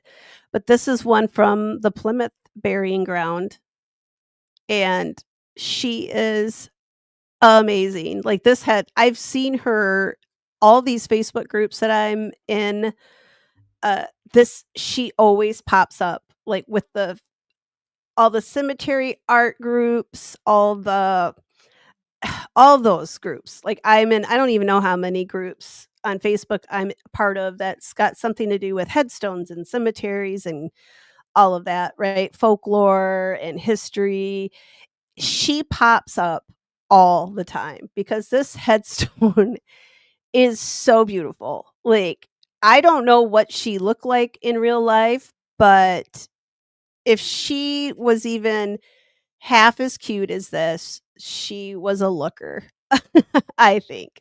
But you can look the detail on this, like, her hair is off to the side, and it's got a little flip to it, and she's got, like it looks like I think she's got, like, a little string of pearls, and then she's got a little necklace with, like, a little heart-shaped either a pendant or a locket, and then she's got these lilies over here, and yeah, she died I think she was I wanna say relatively young for us, but she might have she probably lived a good long life, considering where, for the times, but I think she lived to be, like I think she was in her 30s, and I will when I do the Plymouth Cemetery, she's gonna be number 1 on there. I've got some a whole lot of photos of this. I couldn't stop taking photos of this grave, and there were other people waiting to get up there. Excuse me. And, they were getting a little ornery with me but it's just so pretty, and it's just beautiful. And then this is a cemetery that's right on the border of Salem and Danvers. Like, half of it's in Salem, the other half is in Danvers. I think this statue is this, headstone in the statue is in the Salem side. I'm not sure. But I wanted to throw her in here too because I the next part oops, what is that? Good evening, go away. Why is this up here? I don't want this. Oh, come on. Stupid Google popping stuff up on my screen when I don't want it. And I thought so too when I saw this, that it was for a child, but it's a man and a wife. They lived to be ripe old ages. It's in French, which I thought was a little different. Seeing it Salem, I didn't expect it to be in French. It's absolutely like it's a stunner. It's a stunner. the I mean, considering that it's out in the elements, she is just so beautiful. This little girl, I did a little because I'm a weirdo, right? You guys know that. I've told you that enough. Most of you guys have been around me for a while now, and you know I'm a little weird. So I went and looked up to see, like, okay, did they maybe lose a child at some point? And this is supposed to represent her, like they're right, like, or maybe there was a child buried here near them that's their child. I couldn't find anything that said that they lost a child. They have had a daughter, and she got married, and yeah, they didn't have any children that I could find that died. So I'm not sure why this beautiful little girl is there. Maybe it represents something to innocence, maybe. Yeah, I'm not really sure. I was really trying to figure it out because I thought it was a child's grave at first when we were driving through the cemetery and I saw it and I'm like, "Oh, she's beautiful." Like, I making my dad stop. I'm like, "Oh, we've gotta stop. We gotta get there. We gotta see her." And yeah, so I took a gajillion pictures of her too. I got some really up close ones of her face, and I thought there would be something, like, on Find a Grave about her, like, maybe somebody had done some research, but there really wasn't anything that I could find, so but I did keep the information I looked up, so I'll probably go back and talk about her at some point, but I did wanna show you guys her because the next little presentation I got for you guys. If you want to hang around for a little bit, I've got one more for you tonight. This one's going to be a little bit more, probably a little bit more fun. We could goof off with this one. There is one story that probably is a little more serious, um, but we could goof off a little bit more. We could really talk about these headstones and statues, but she is going to lead us into those. So that finishes up my New England headstones for tonight. So I hope you guys liked them. And yeah, Tiff, on there it says beloved parents, and I think it says the daughter on there, and I think the daughter and husband might be buried there as well. I'll have to go look up my notes, but and double check. But yeah, there's a rab. I do this sometimes. I find these beautiful graves, and I'll jump right down that darn rabbit hole, and I'll be down there a while. And oh my gosh, I love these things, especially this should be I don't know if this is like I wanna know, like, is this a famous sculptor? Because it's just so pretty. I've seen these, like, the Chicago cemeteries. There's some that look like this that are, like, covered in glass. They, like, have a glass case around them, and I was just kinda not kinda, I was kinda shocked that it was not covered up somehow because it's just beautiful. So, I hope you guys like that. It's, like I said, it's one of my favorite, and let's see. Pat, Bird, you ever have an MJ Arsenal mini what? I got my second. What? What are you I don't know what Pat said. Bird's gone. Oh, Ernie Bird. Oh. Uh, Ernie said she was gonna be dipping in and out, I think, tonight. And Darlie says she has to rewatch. Yeah, I started with, yeah, we did I think I had, like, what? How many slides? That was 64 slides. So, it was a lot of pictures that I put in there, and I've got more to add. Um, and, Pat says, "Can you see the corpse inside?" Uh, I do. No, not this one, but I do know of a grave that you can go see the person in the grave. So, and, like, I was talking Sunday night, if you want me to go to these places in the winter, you have to buy me a coffee. Because I do not like to get out in the winter, but there is the I have to think I'm not sure where the cemetery is. It's not too far from me, but you can actually the gentleman is buried, like, 6 feet down. Here, I'll pop up. Boop, boop, pop myself back up. And, he's, like, buried 6 foot down, and he has, a like, a porthole, so you can, like, look down at him in the grave, and I guess he looks pretty darn well preserved down there too. I think he died, like, in I wanna say, like, late 1800s, like, 1890s, maybe early 1900s, but, I'll find out. I would definitely go, and I'll go take some photos for you. Oh, somebody's here to say hi. Uh-oh. Oh, sorry. There she is. Did you say? You gonna say hi? No? Do you wanna say hi? Oh, you little stinker. She's getting so fat, you guys. And oh, the glass one no, the glass case is over the headstone because it is such a beautiful piece of, it is a sculpture. Even though it's a headstone, it's a very beautiful piece of art. So they've got it covered. I'm trying to think of the name. It's a little girl and she's sitting in a chair. I'm trying to think which Chicago cemetery, but yeah, that's one on my list to go to as well. And they've got a couple of them in the Chicago area that are there's one that a lady is in full recline and she's completely encased in a glass. You can't see like, the person buried there, but it's just protecting the the monument underneath it just because they wanna preserve it and keep it looking nice.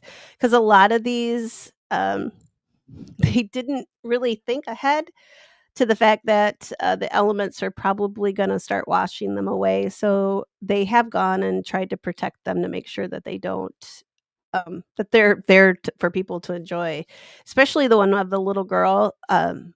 I haven't been to see her yet. I think she's at Roselawn, maybe, but, oh my gosh, she's beautiful. Like, it is just, I mean, you think you're going to a museum and you're looking at just beautiful sculptures, which, I mean, these people paid incredible amounts of money to I got a drink here, guys. Memorialize their family members. It seems a lot, especially children. They really, losing a child, I can't even imagine, and just the links that they went through just to remember them, right? Especially this little girl, she's got a beautiful story. I've got a couple other ones that I'm about to show you guys too, and let me see, let me go back up here. I was gonna make sure you guys didn't have anything that I missed. Uh, oh, I know it when you're well, so I think there's 2 that I know of that are dollhouses, Darlene. One I just saw on, the one ghost hunter, Dalen Spratt. He's been there, and I think that one's in Georgia, I wanna say, maybe, or maybe I'll look it up, but Uh, I would definitely need a lot of cup of coffees to go down and see that one, but they built an exact replica of the house that they lived in.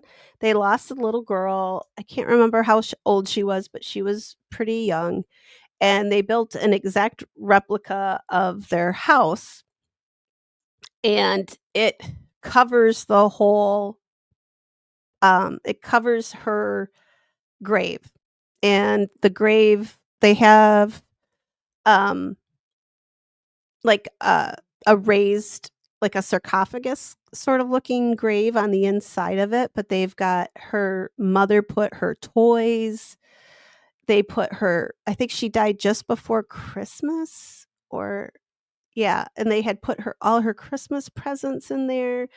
I mean, it's amazing. So that's one that I'll talk about at some point too here. It's just, well, maybe with Christmas coming up, maybe I'll hit on that one sooner rather than later. But they have like, she's got a mailbox.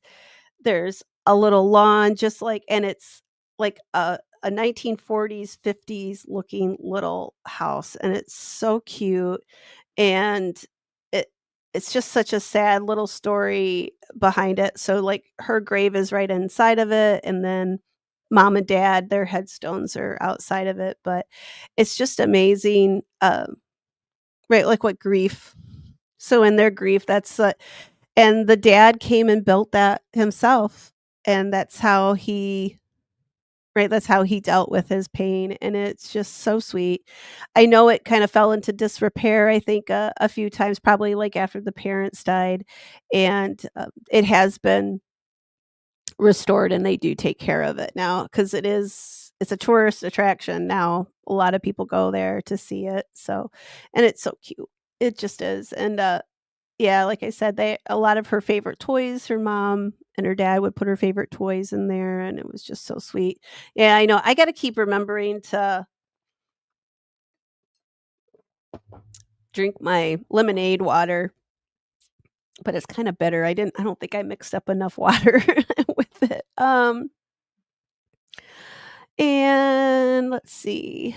Oh, let's see. Tish is back. Hello. Welcome back. um, yeah, I think it was Darlene. I think she's Darlene says think it was like a flu or something like that. Yeah, it seems to me it was like I kind of almost thought like maybe polio or something that was going around the 40s and 50s, but I'll look her story up. I do have it marked somewhere because like I said, it is a sweet story and I've Dalen Spratt is one of my favorites. He always does the spirit boxes at the cemetery. So he'll go and then he'll sit there with the spirit box.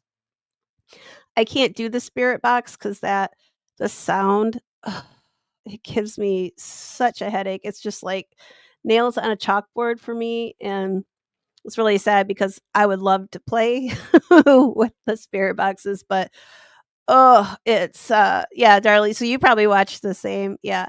I love him. I think he is so he's very kind. Like he doesn't go in there acting like belligerent or like a jerk when he's asking questions and stuff. He's very thoughtful. So I've always liked him and he's funny too. So yeah, I really like him. Oh, here we go. Tiff is on the case. Vivian May Allison, cerebrospinal fever. Yep, that tracks. Yeah, and she was. Oh gosh, that's that poor baby and those poor parents. Yeah, it was so sad. But oh, and I'm gonna show you some other sad ones. You guys want to see them, but there's some very beautiful ones that are probably not, hopefully not that sad. And let me pop. There's one that's freaking super creepy, and she's the first one I'm gonna show you. Darlene says meningitis. That's what I was thinking. It's like sounds like meningitis. I don't know why I was thinking polio, but um, who knows? I get stuff in my head. And all right, so I'm gonna pop these up there. Hey, that's not the one I wanted. I'm gonna remove this one. There we go. This chick she's so beautiful. um Take a good look at her, guys, because she's gonna be in your freaking nightmares now for like, I don't know. I can't get her out of my brain. And now you're gonna have to excuse me. I've got notes on these guys, and I'm gonna have to jump back and forth with my pages because I don't think they're in the order of as how I wrote them on my in my notebook here because I was trying to write last night and there was this little demon kitten that decided that she wanted to play while um, I was trying to write. So hopefully I can actually read my handwriting. Actually, I don't think I can. I'm gonna have to put on my glasses, I think.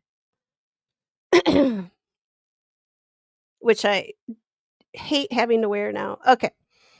So we have this hot mama here is her name.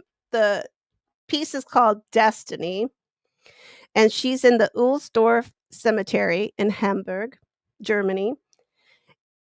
And they call her the Cruel Countess. And I wonder why, because this is pretty desperate looking, right? Yeah, Darlene says spooky but cool. Yeah, exactly. Like is she takes the cake. Like, I don't know. I think I might want to dress like her for Halloween, but I'm not going topless though.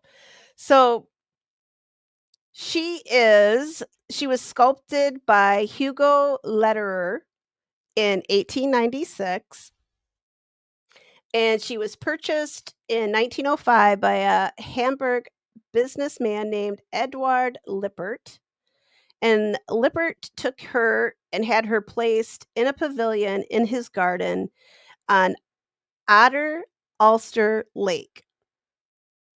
I'm hoping I'm saying all of these correctly because I'm trying. I looked them up even.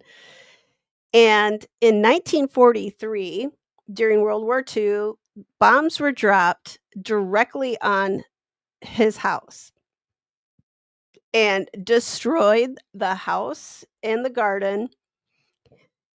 But the only thing that wasn't touched was her.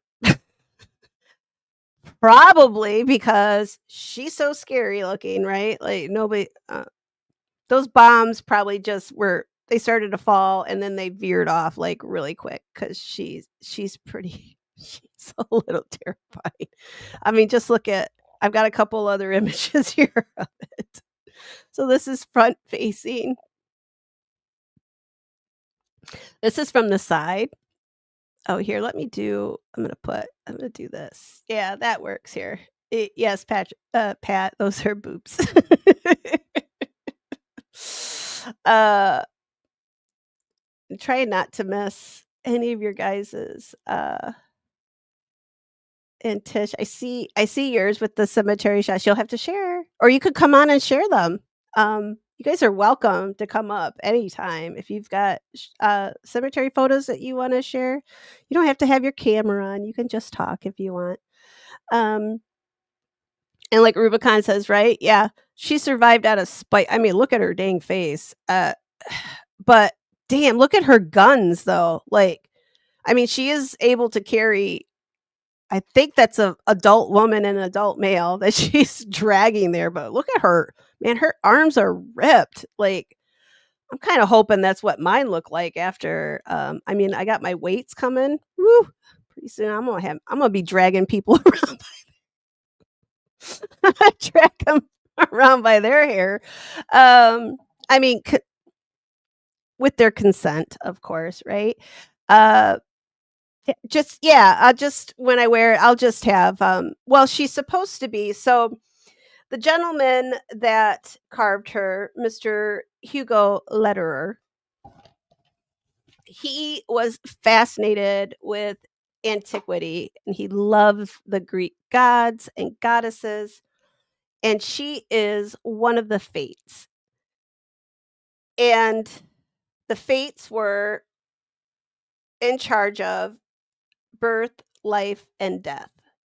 And it was believed that everything was predetermined from your birth until the time you died, unless the gods intervened. And sometimes that was a good thing, and sometimes it was a bad thing. But she is pictured, it didn't say exactly which of the fates she's supposed to be. I think she's the angry one, grumpy fate. And she is, let me see here. She is 6 feet 7 inches tall, and she has a base that is 8 inches, and she is sculpted from shell limestone. And in 1956, she was given to the city of Hamburg, and they immediately thought, "Oh, she is perfect to go into Ohlsdorf Cemetery." Because yeah, they don't want her, right? We're not going to put her. We're not going to put her in the town square because we want tourists. We don't want to scare them away. So off she went. So she doesn't actually mark a grave, but she is there in the cemetery. And even though she is freaky, she is still freaking cool. Like, I mean, she's terrifying to me. Like, that's the look on her face. I swear to God, that's the look my mom had when she would come after us kids when we were little, like, when we were doing stuff, and this is about what she did to us, like, grab us by our hair and pull us back into the house. I mean, and look at see what I'm talking about with her guns? Look at how ripped she is, like, she is it's crazy. Like, I don't know who she's modeled after, who the model was, but damn. I mean, that girl's I'm impressed. So,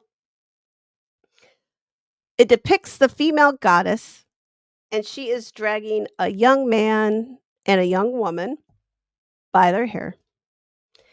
And the young woman, I'll go back here so you can see the woman's face a little bit better, which is better right here.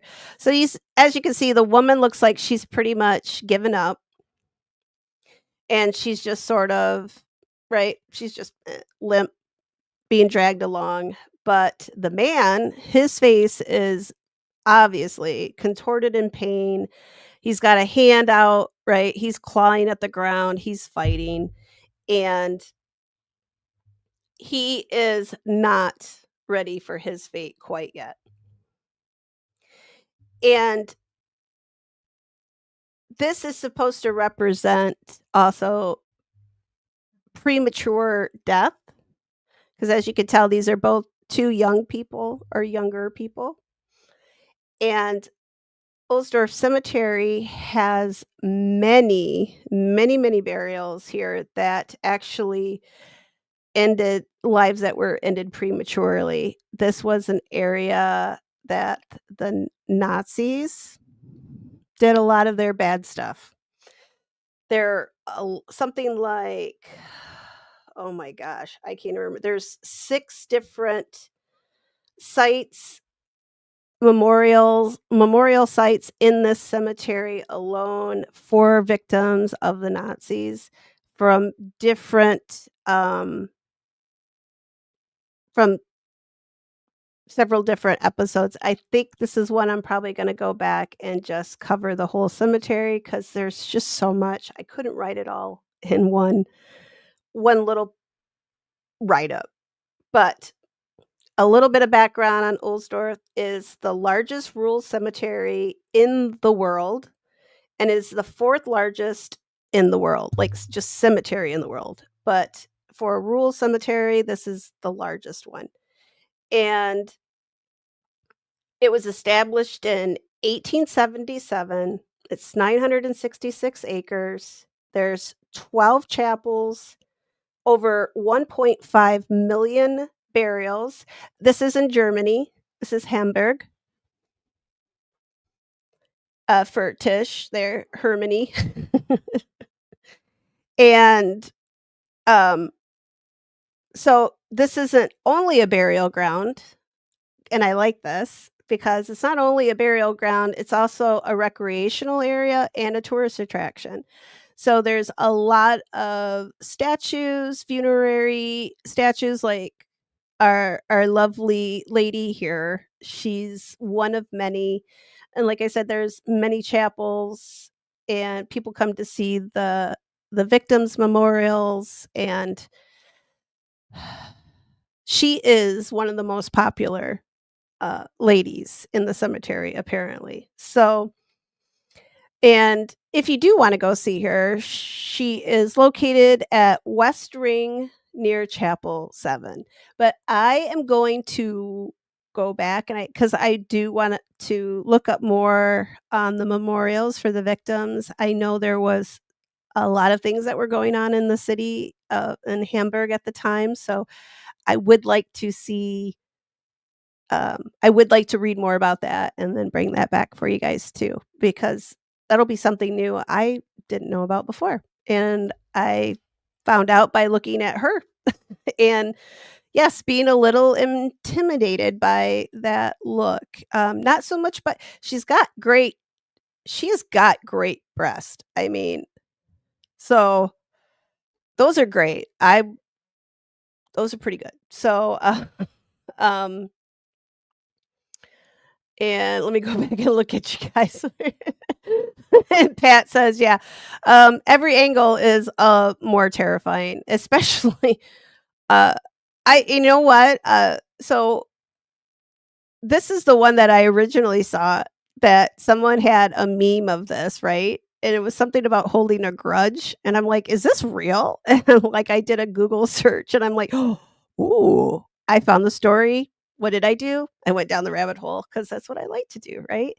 And, yeah, this is the image I saw, and I couldn't figure I'm like, "What the hell is she what's she doing there?" Right? And then I got to see, like, the other sides of her, and I'm like, "Okay, that's worse." Like, whew.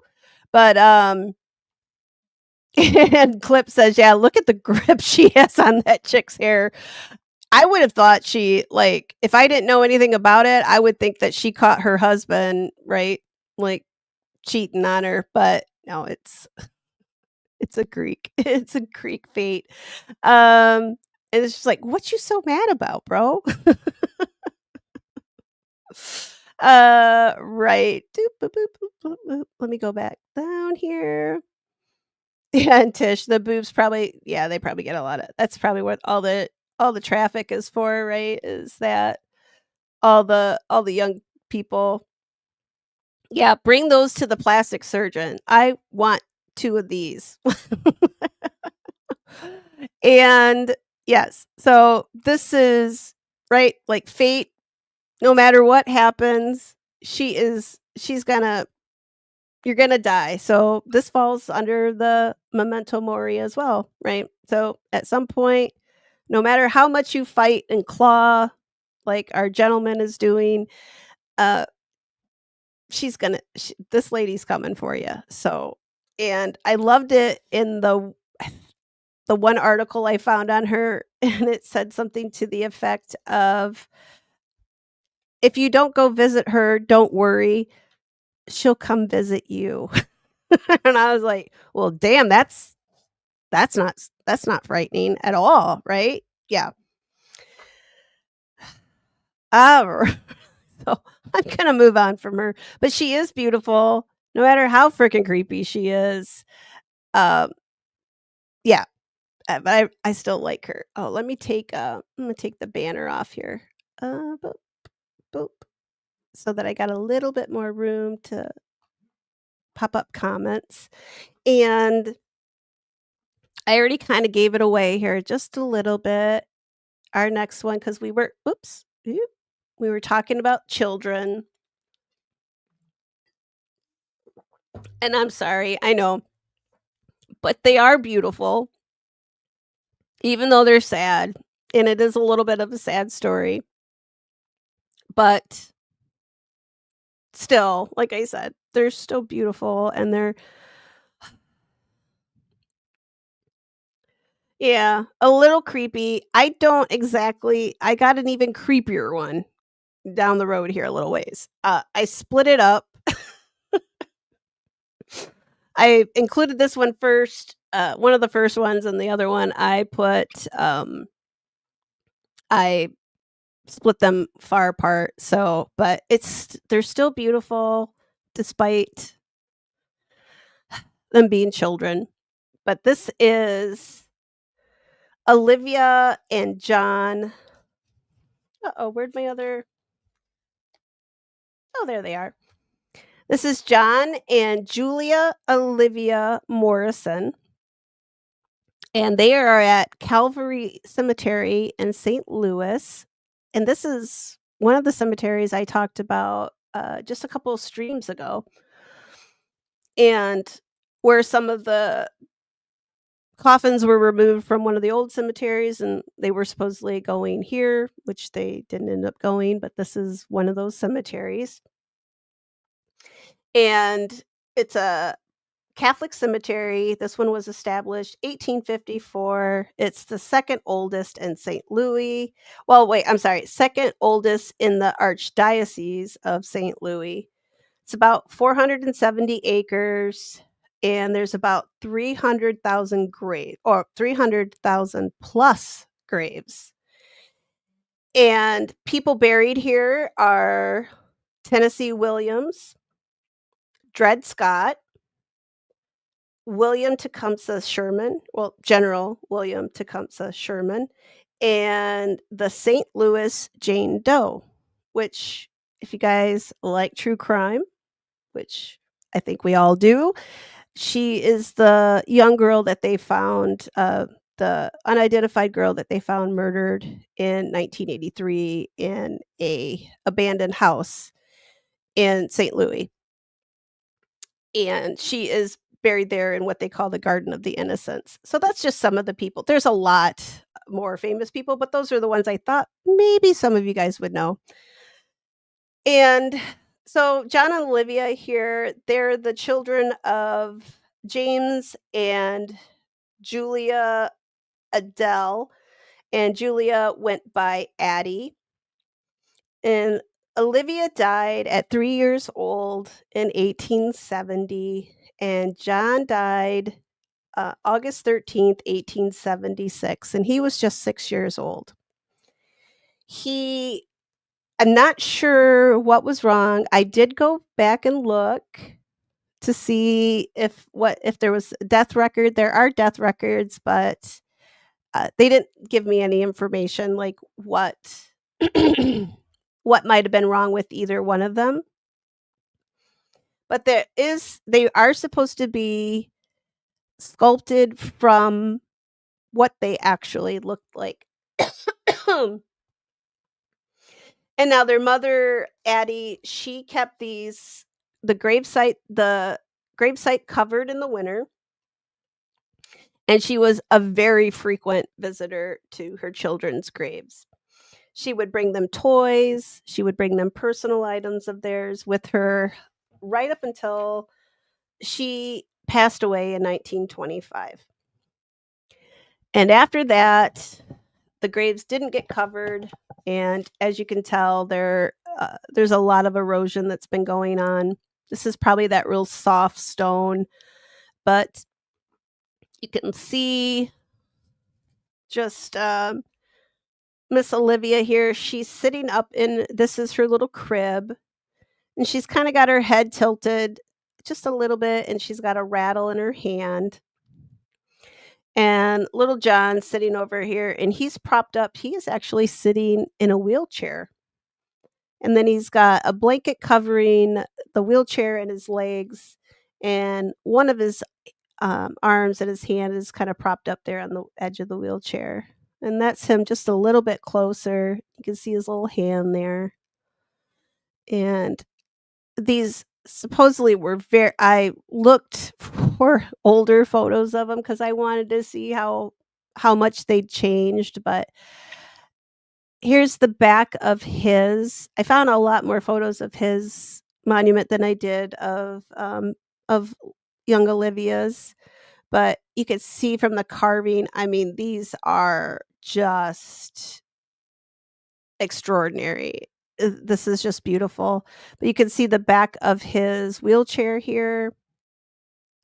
It looks like they might have cleaned this at one time because it looks a little cleaner here than it does in some of the other photos. And poor little Olivia, she looks like she's probably had the most damage. And yeah, the back of that, it's lit. Like that is, it's just, it's just beautiful. Like I can't even imagine. And both of these are carved out of one piece. Each one of them is one piece of marble, it said. And yeah, and as I said, each one of them is the likeness of the children in life.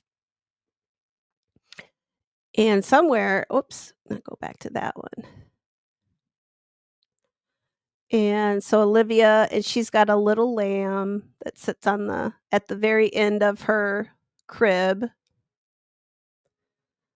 And there is the side view, so you could actually see the the wheel of the wheelchair here. And yeah, this is just the draping on this is just it's just fantastic. It's just beautiful.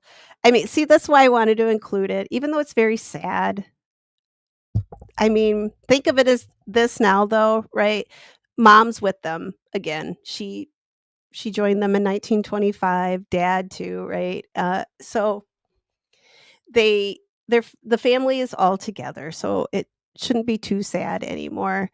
And obviously their mom loved them very, very much. Even though it is a little creepy, it's still, right? It's a mother's love. And she had to find some way to deal with her grief. And I think that is a, a very good way to do it instead of just going stark raving mad. Like I probably would. I would probably lose it. So they did have two oh wait, hang on. They had 2 other daughters who did survive to adulthood. James, the father, he had a son by a previous marriage just before he married Addie. That son died at 25. So there's a little bit of sadness in the family, and they're all buried here on the same in the same plot.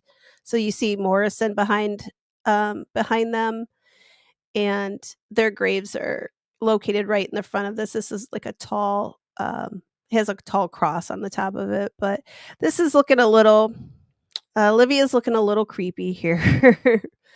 And yeah, this is it's just stunning how how they did this, like, and the time that it probably took to craft this, to sculpt this from, I mean, one piece of marble, like, that's just that blows my mind.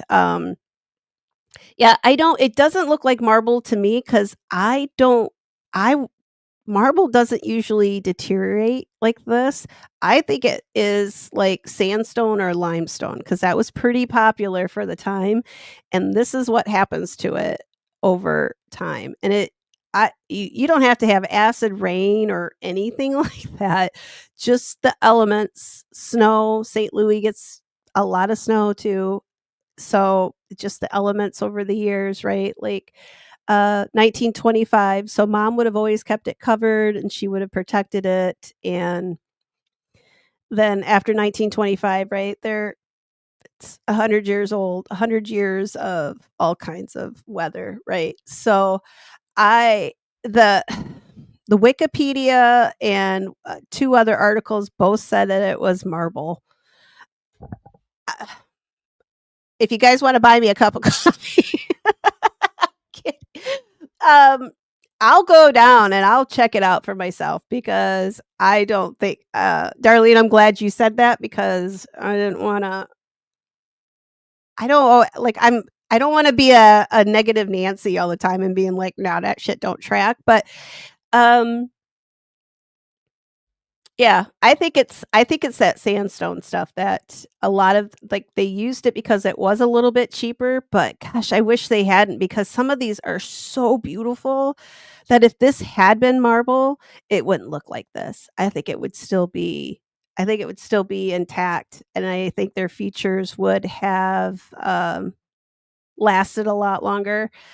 Marble will chip, parts will fall off, but I don't think it would have degraded so much. But yeah, she's definitely looking poor Olivia's looking a little bit creepy there. And Tisha says, "Well, I wonder if the historical society would have photos. If um if I happen to go down there to check these out, I will definitely look in at the historical society. I just did real quick searches on these to find out because I've seen different photos, and what I'll do when I'll just do a real quick screenshot, and then I'll just save them on my phone, and then I'll come back, and then I'll go back and see where the cemetery is for it. Because sometimes it'll just give me a photo from a cemetery, and I'm like, "Oh, that's beautiful," but it won't tell me what cemetery it is, won't tell me who's buried there, right? So that's what when I go back and I start looking to see where they are, who they are, all of that. And I'm sure there is a lot more out there on these guys, but like I said, I only did so much with each one of these because there's a few of these guys too. So, and Darlene says she used happy pills. See, if you could have made marble, if you could have sculpted from marble, Darlene, imagine how you wouldn't have needed happy pills. Of course, I couldn't sculpt from I needed happy pills too for mine, and I'm glad I I don't think I could. I don't think I could. I don't think I could do this. Yeah, 'cause I lost a baby too once, so I don't think I could do this. Yeah. And let's see. Uh, Tish asked Darlene if she was feeling good, and Darlene says Mercury is doing it. So, Mercury needs to go away. I thought it was the moon, but I'm done. I'm done done with Mercury. And the full moon's coming up, right? Like on the 5th. So we got to recharge our crystals. Mine is, I think it's almost out. And Darlene's like, I'll be the negative Nancy. Good. I'll let you do it, Darlene. And then I'll agree with you. But I don't think it's cement. I do think it's like that sandstone. And like I said, that stuff is notorious. This is what happens to it over time, especially if it's not cared for, if it's not covered, if it's not like, and this looks like there's probably no tree coverage or anything like that. If it was under some trees, it might not um it might not be as bad. But then again, you get those you'll get all that stuff from the trees that falls on it. So I guess there's probably no way to win with it. This is their mom, so she's buried right behind them, and yeah, so Addie, and that was mom. I just threw her in there so you guys could see her mom. She doesn't.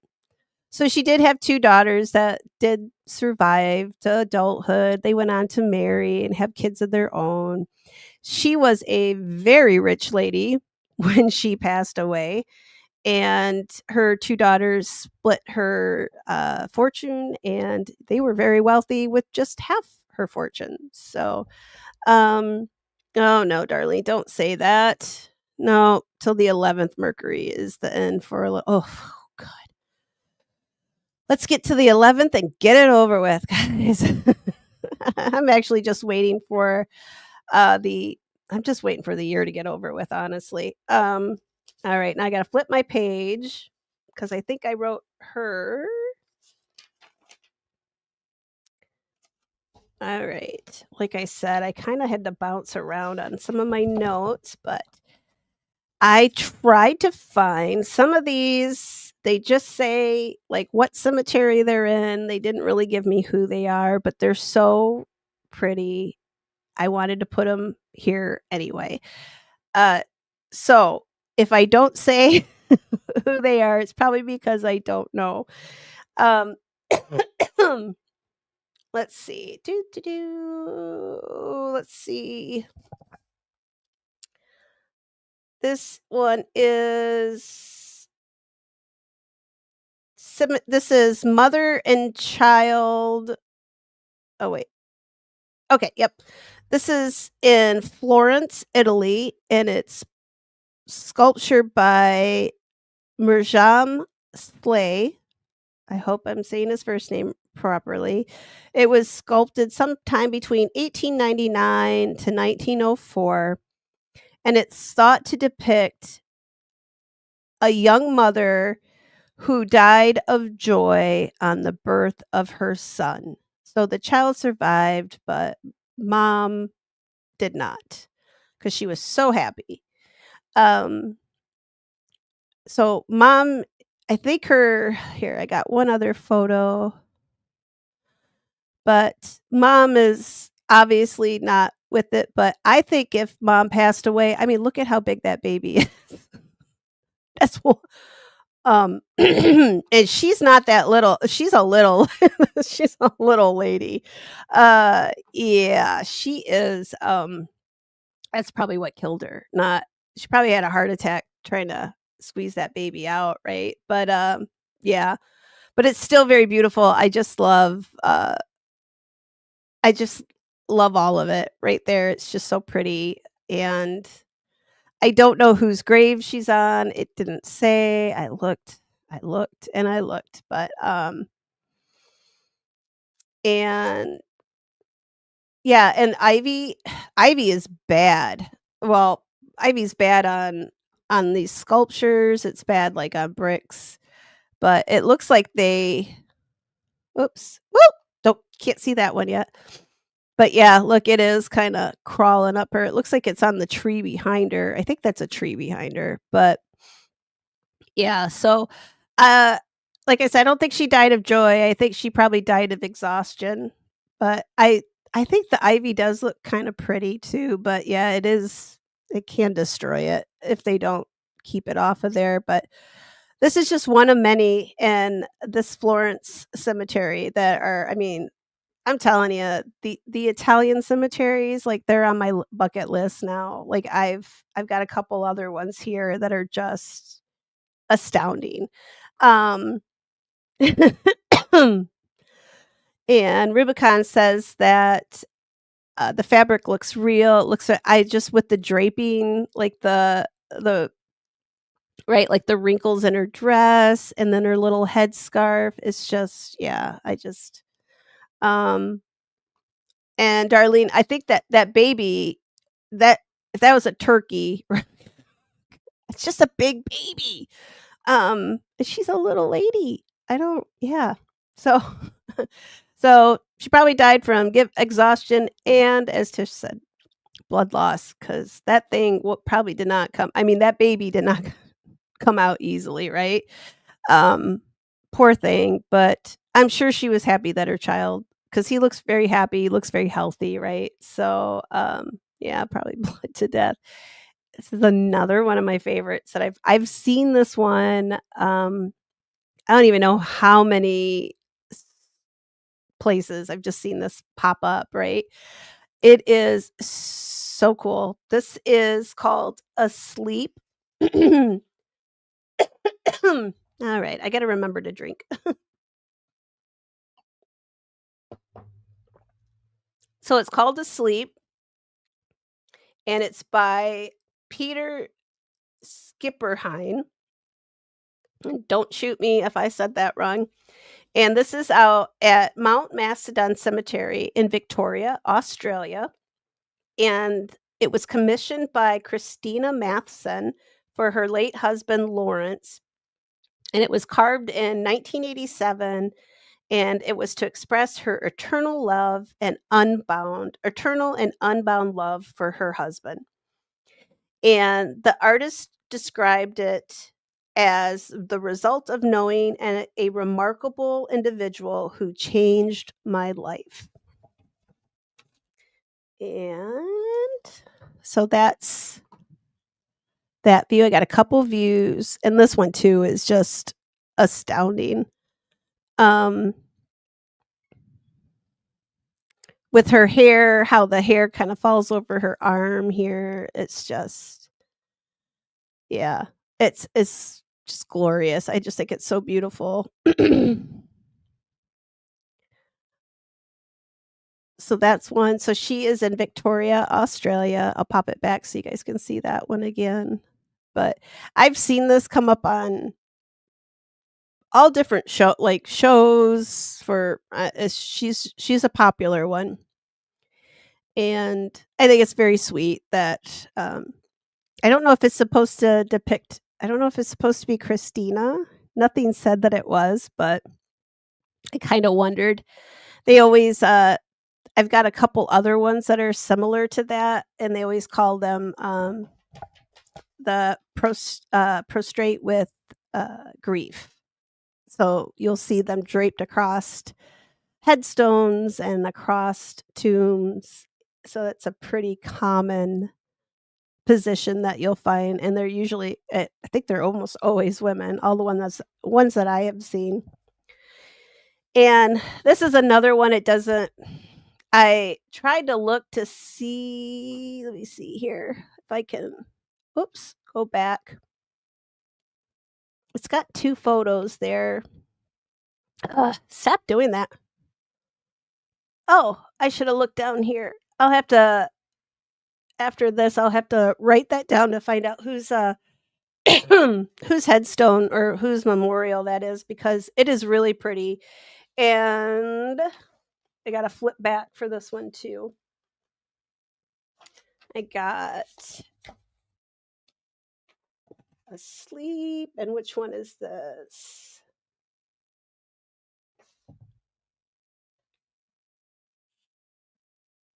Oh my goodness. Maybe I didn't write her down. Um,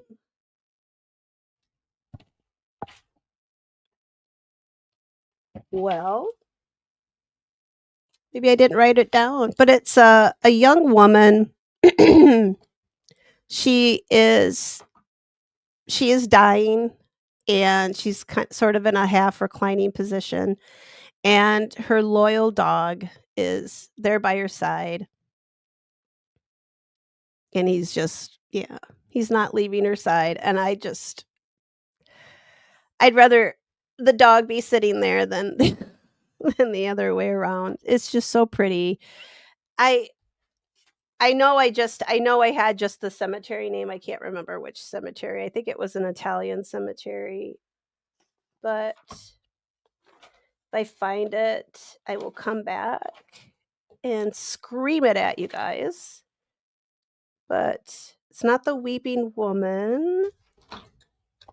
Hmm. Gosh, I hate that when I can't. Oh, here we go. It's called Dying Woman with Dog. The dog is watching over her and protecting her as she's vulnerable because she's dying. And this is at oh my goodness, I'm gonna have to say this. I had a cheat sheet how to pronounce this without sounding too stupid. Where did I put it? Notes. Ah, here we go. This is at. Nope, I did not put it in my notes. I know it's Cemetario. Where'd it go? Cemetario Monumental Monumental Monumentale, I think is essentially monumental cemetery in Milan. Oh, here we goes. Uh Scenatero. No. Yeah, that just sounds horrible. I'm not gonna do it. So it's monumental cemetery in Milan. This is the rich, the well known, so artists, the famous, the wealthy. This is where they are buried.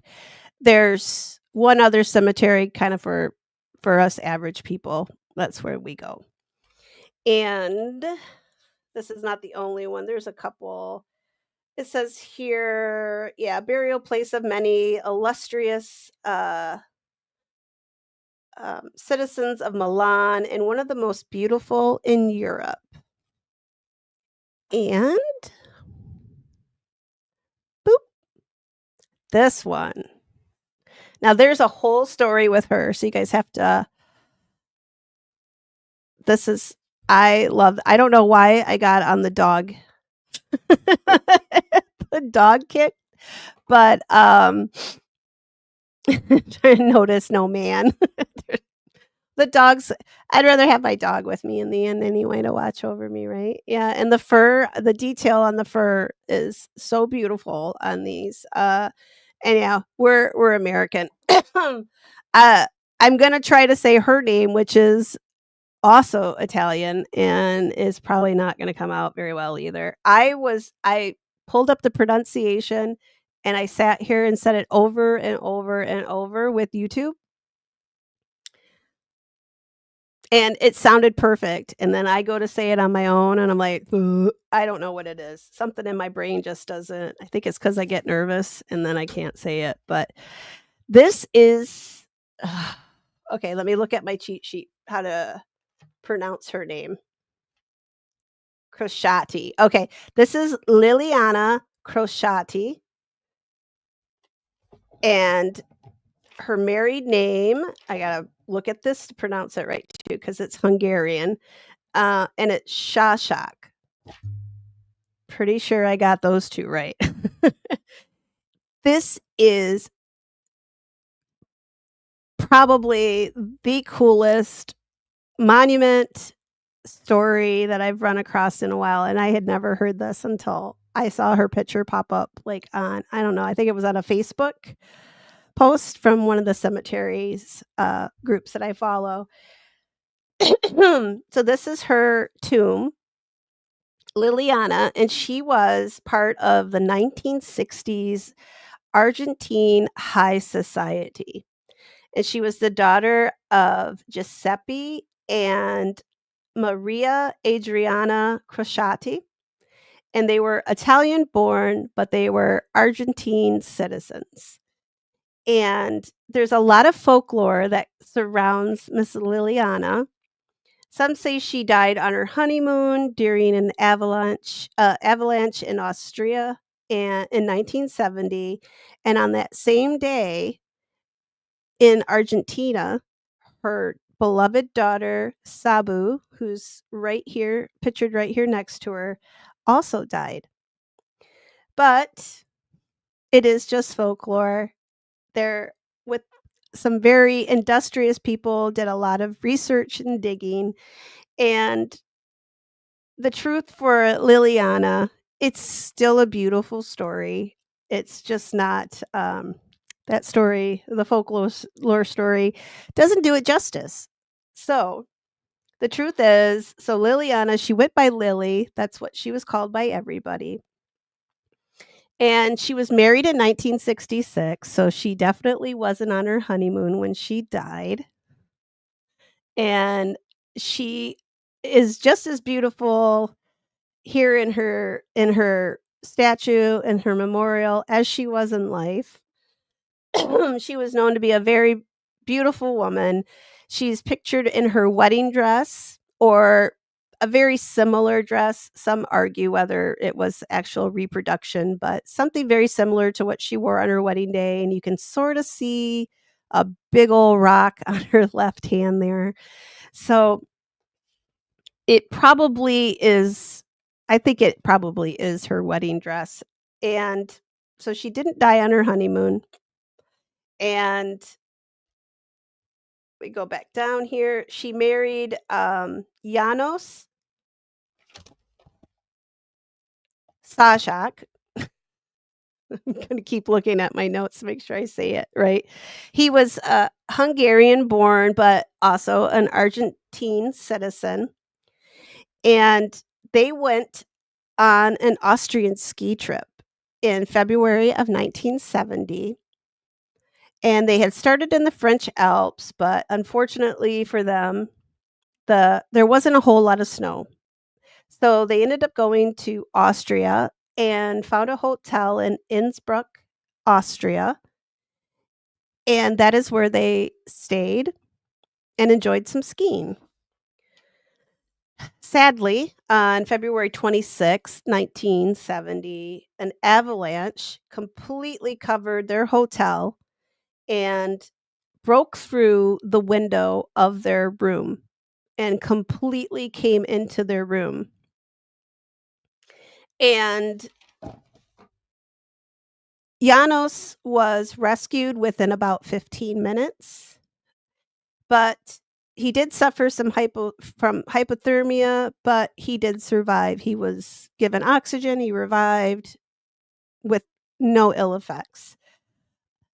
Lily, though, she was dug out.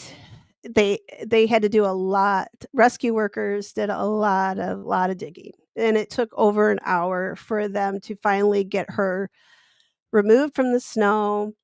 She had to be revived with oxygen. They did take her to a nearby hospital, but unfortunately, she was declared brain dead, and Janos had to make the horrible decision to remove her from life support. And a total of 4 people died that day from that avalanche, and there were many other avalanches, that had taken place during that time period too, and something like 14,000 tourists were stranded, uh, during that ski season, during because of all the avalanches that were happening. Now, she is made of I see you guys got she is made of bronze,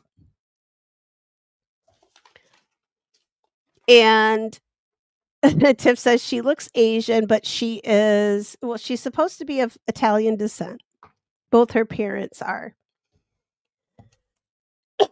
Excuse me. I think that's because the artist, now this is her tomb is made in, let me find it here. This is neo-Gothic design. It's one of the only ones in this whole cemetery, and this is in Buenos Aires in Argentina.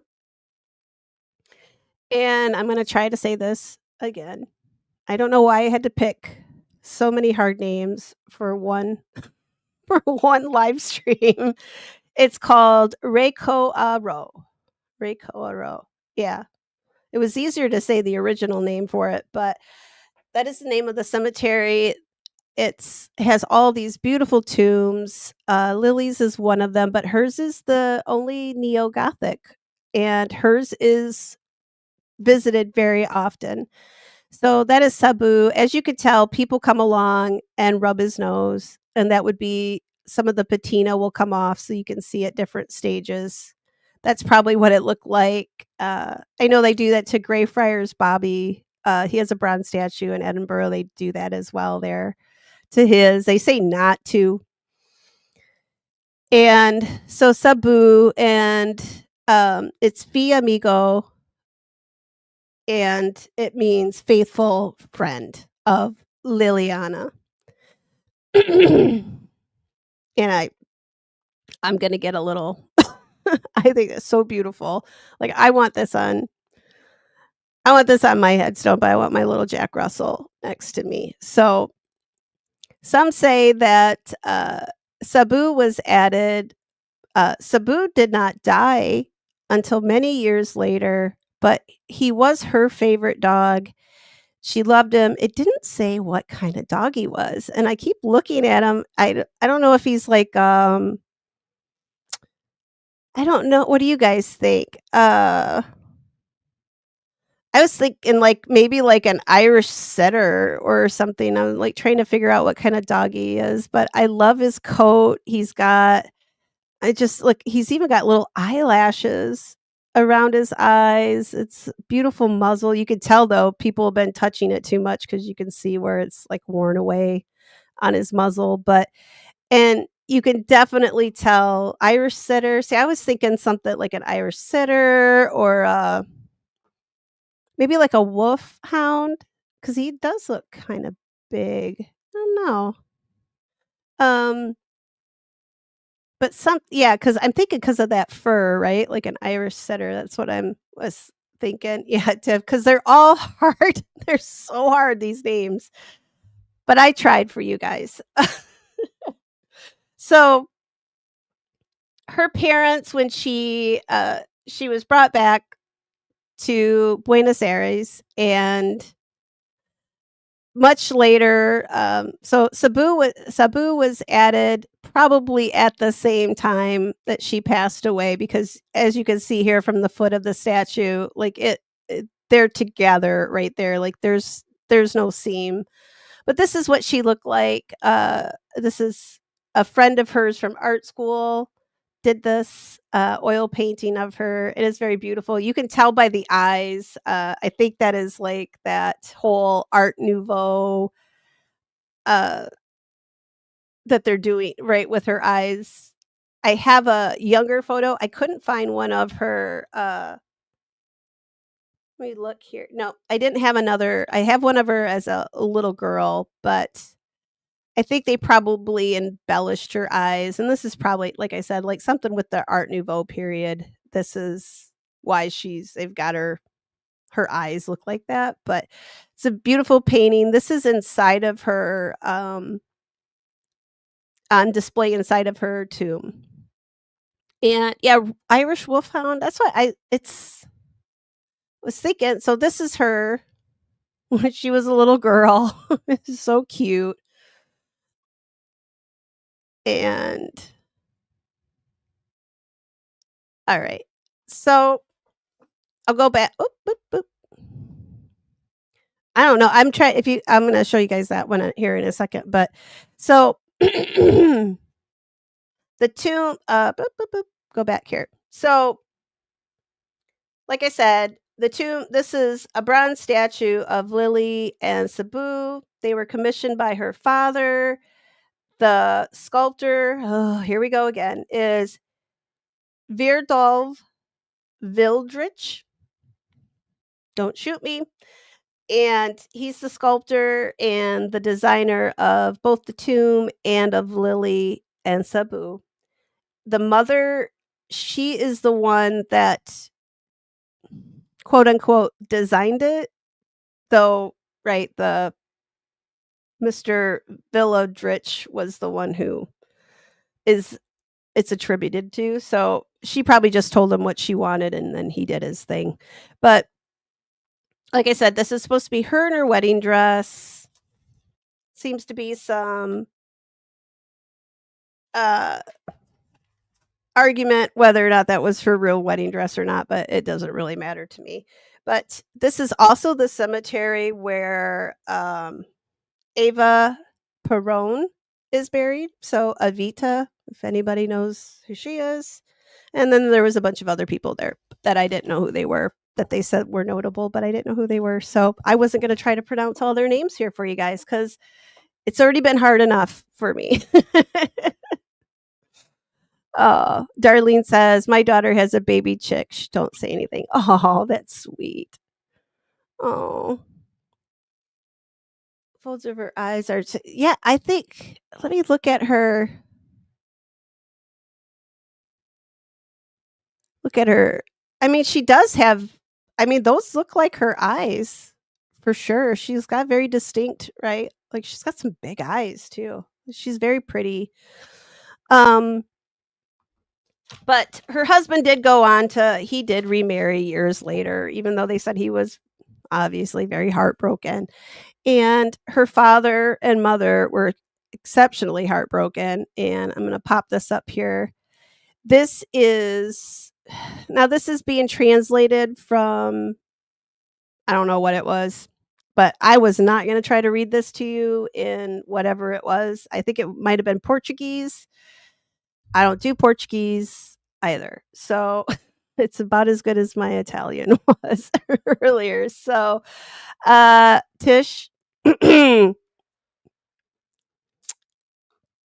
Tish, Angie. Gosh. Ah! You guys, I don't know.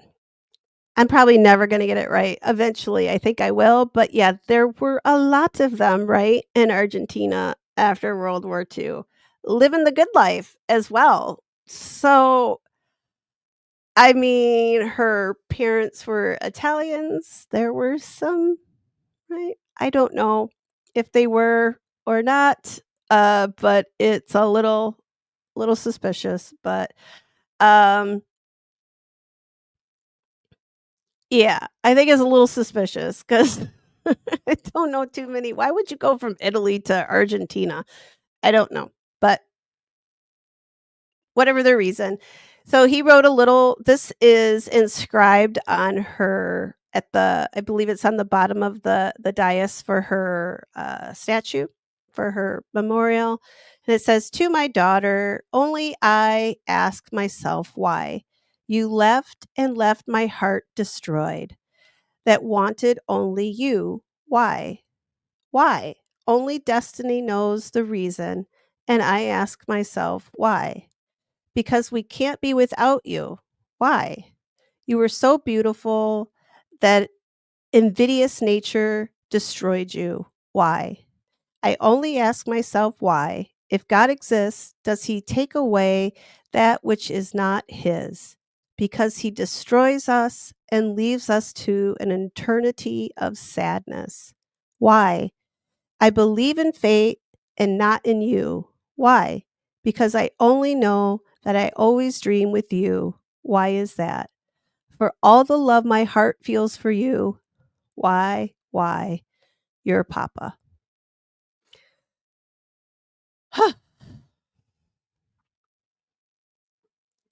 And that's heartbreaking. I think she was their only child, if I'm correct, because I did not write anything else down here for their family. So I think she was it for them. So that probably was pretty devastating, whether they were a Yahtzee or not. I hope they weren't. um, but yeah, it's a very sad story, but so beautiful. The monument in her tomb. And all right, so next one, I could not find where what cemetery this is in. It listed Google came up with when I did an image search. Um, and I got like 4 or 5 different cemeteries in Italy. So, I'm pretty sure it's in Italy somewhere, but which cemetery is there, I don't know. But this is another one that I really liked. This is supposed to be the Grim Reaper, and he's pulling this, young woman away. I don't know if I think he's taking her away to die, so maybe this is who's buried here, but it's very I it's just gorgeous, and I think this is bronze as well, so it looks like she's reaching out maybe to stay, and death is taking her away.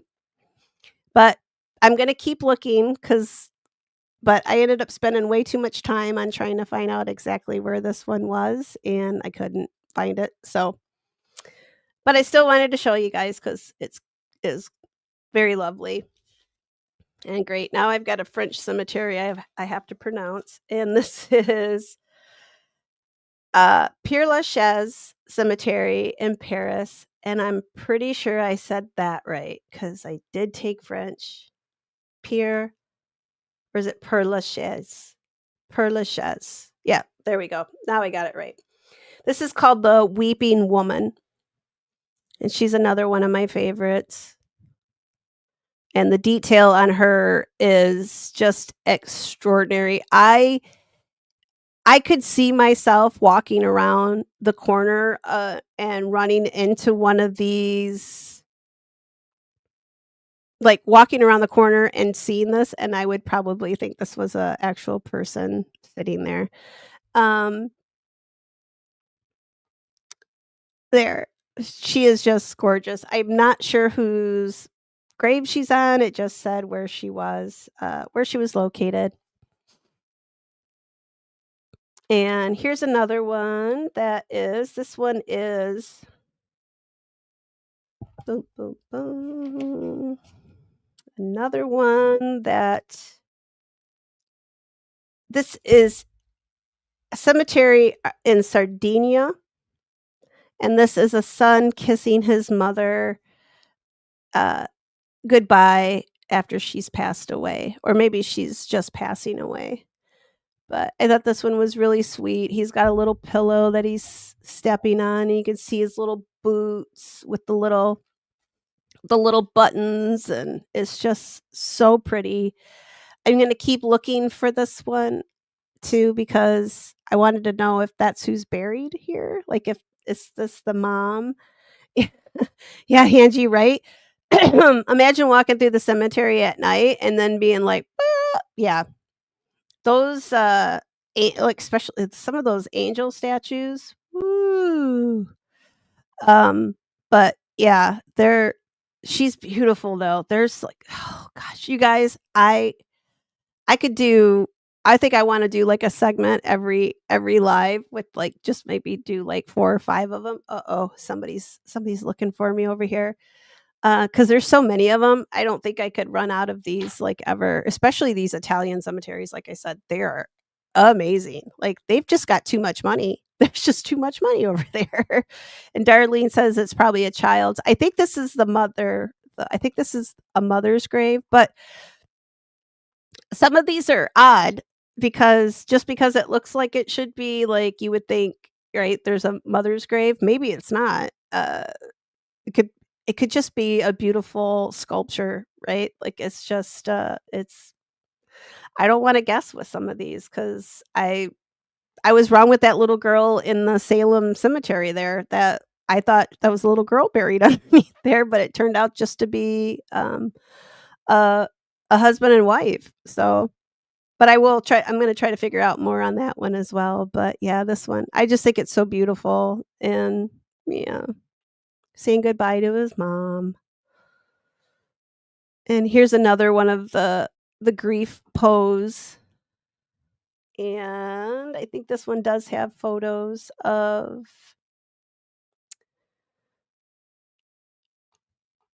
yeah, there we go. That's but I don't think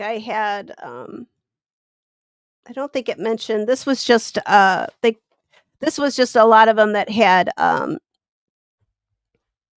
they talked about this pose in particular, like, you see this one a lot, and it's just called the grief pose, where they're fetal position, or sometimes they'll be draped across the grave. This is one in Italy too. I believe this one is I think this one is in Florence as well. Yeah, this one is in Florence. Doesn't say which one though. And it is signed, and it says 1910 on there. I'm not gonna try to pronounce the artist's name. I'm that's it for tonight. I no more. Um, you guys mean okay, the Weeping Woman's? Okay, I caught you. Sometimes I gotta keep up on the comments, but yeah, she might be weeping over a child's grave. Some of these are like this one is like a husband and wife, but or maybe he passed first and she put this one like the other wife did. I just think they're beautiful. I love this type. What are you doing? Oh, you come here. Ugh, somebody's trying to take over the show again. All right, I think this is my last one. This is what the one I was telling you about. We're back to America now, and this one is this one is a little this one's a little rough, but yeah. So it is what it is right here. As you can see, it's the grave of 5 children. And I wanna go to this one too, but this is in Kansas. I don't go to I go through Kansas, I don't really stop in Kansas. I've been near here though, I think, because this is in Leavenworth County, so I've probably been pretty darn close to it when I've gone through, um, but I might it's on my list because I would really like to go see this and photograph it and do a video of it because this one looks like it's in remarkable shape. I'm gonna say this one probably is marble, unlike the other 2 that we saw because you can see, like, these faces look pretty I mean, it looks pretty pristine, like, it's held together. I think these little maybe the I don't know if these are I think those are morning glories, if I'm not mistaken, the little flowers that are on there. And they were all babies when they passed. These are let me find it here. I have a big here they are. This one is the children of Dr. TJ Weed and Idalia. Idalia. Yeah, Idalia. And this is Mount Muncie Cemetery, Leavenworth County, Kansas. And 5 infants, and they died between 1860 and 1866. Now, they're not supposed to be depictions of the children themselves. They are supposed to be, um, cherubs. So, because they didn't say how long some of them does it. Yeah, some of them have the dates on here. So, the children are Viola, Lucian, Charlotte Eliza, and Leonard and Buena Vista. And Buena Vista and Leonard were twins, and they I think, let's see, looks like they lived like a couple months. And Charlotte looks like they all lived at least except for Viola. It looks like she maybe only lived a day. And I can't quite and Lucian lived a few months as well. So it said cherubs, but maybe it is maybe it could be depictions of the children. But they did end up having 2 other children that did survive to adulthood. So all wasn't lost, but I mean, I can't imagine. And this is just so extraordinary with the Darlene says these are yeah, they are morning glories and they're just so that's one of my favorite flowers is just because they're so easy. You just plant them and I don't have to do anything with them. But you can see the drape over the top here, and that is a symbol of right the curtains falling. so it symbolizes the end of life. So when the curtain falls, that's it. And I couldn't find anything like who the headstone was by, but like I said, I think this is one I might go visit because it is very beautiful. It's very pretty and very sad, but it's this one compared to the other children, at least these still look like beautiful little babies instead of creepy little faceless. Ooh, those other ones are just a little too creepy. Here's a little closer up. So, but they all look like they have a little different face. I can't tell really, but I think they all have a slightly different face. So that makes me think that maybe they are depictions of the children.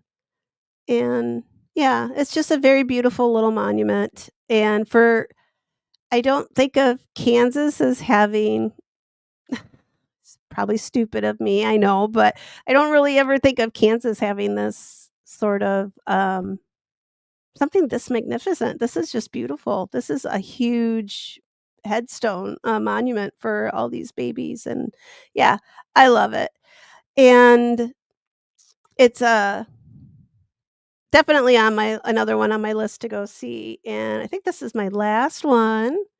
This one is pretty darn close to me, and I'm pretty sure I think I'm gonna go see this one, and I wish this one was under glass, because this is another one that's starting to kinda show the wear of time. As you could tell, one photo, it looks like they either cleaned it or it's dirty again. But this cemetery, this is oh my gosh, which one is this? Is this Mount Carmel? I think this is Mount Carmel Cemetery near Chicago. I wrote it down. I'm gonna keep my notes where they're actually in order. Oh, is this it? Nope.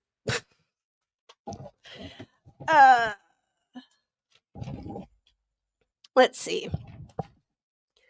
Chicago. So this is where are they? They have a very cool Italian last name that I can actually pronounce too.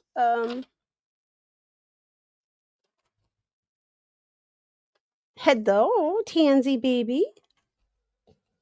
Are you coming over here? You coming over to be a pest, or are you coming over to say hi to everybody? Huh?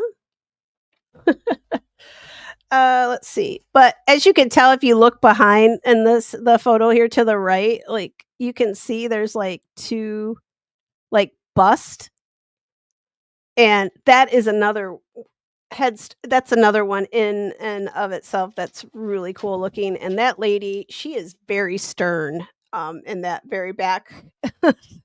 I think they're the DeVito family. And let's see. Yep, here it is. I found it. So this is called the spinning headstone. And if you can tell by the one photo on the left, the one that's a little like the headstone's a little dirty, you can see it's a little askew.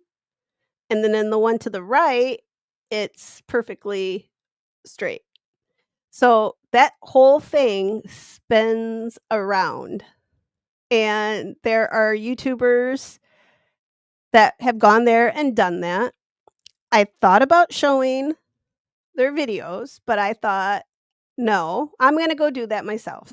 So I'm going to go to Mount Carmel and I'm going to do it myself, even though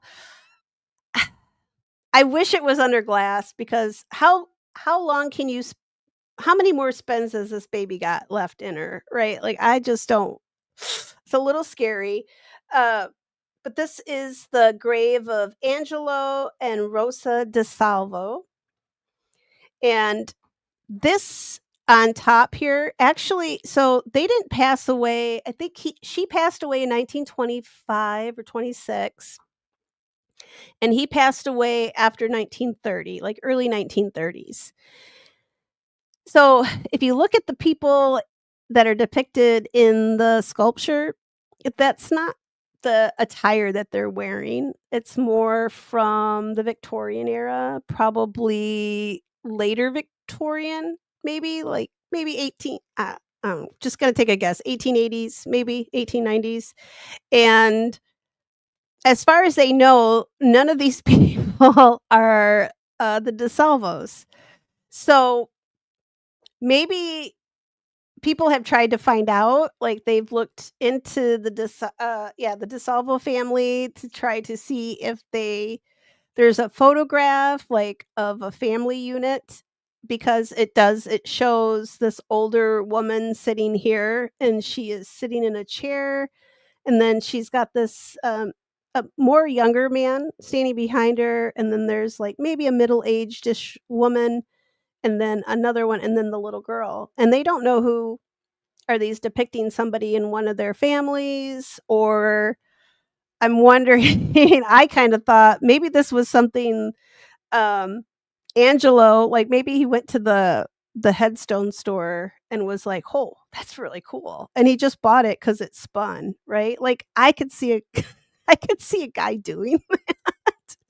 I could actually see myself doing that. I would be like, "Yeah, I don't know these people, but that's really cool." Um But yeah, I definitely have this now on my list. You can Here's the back of it. It's beautiful detail. That's why I think um it needs to be protected. But then again, people couldn't spin it, and a lot of people go there to um spin it.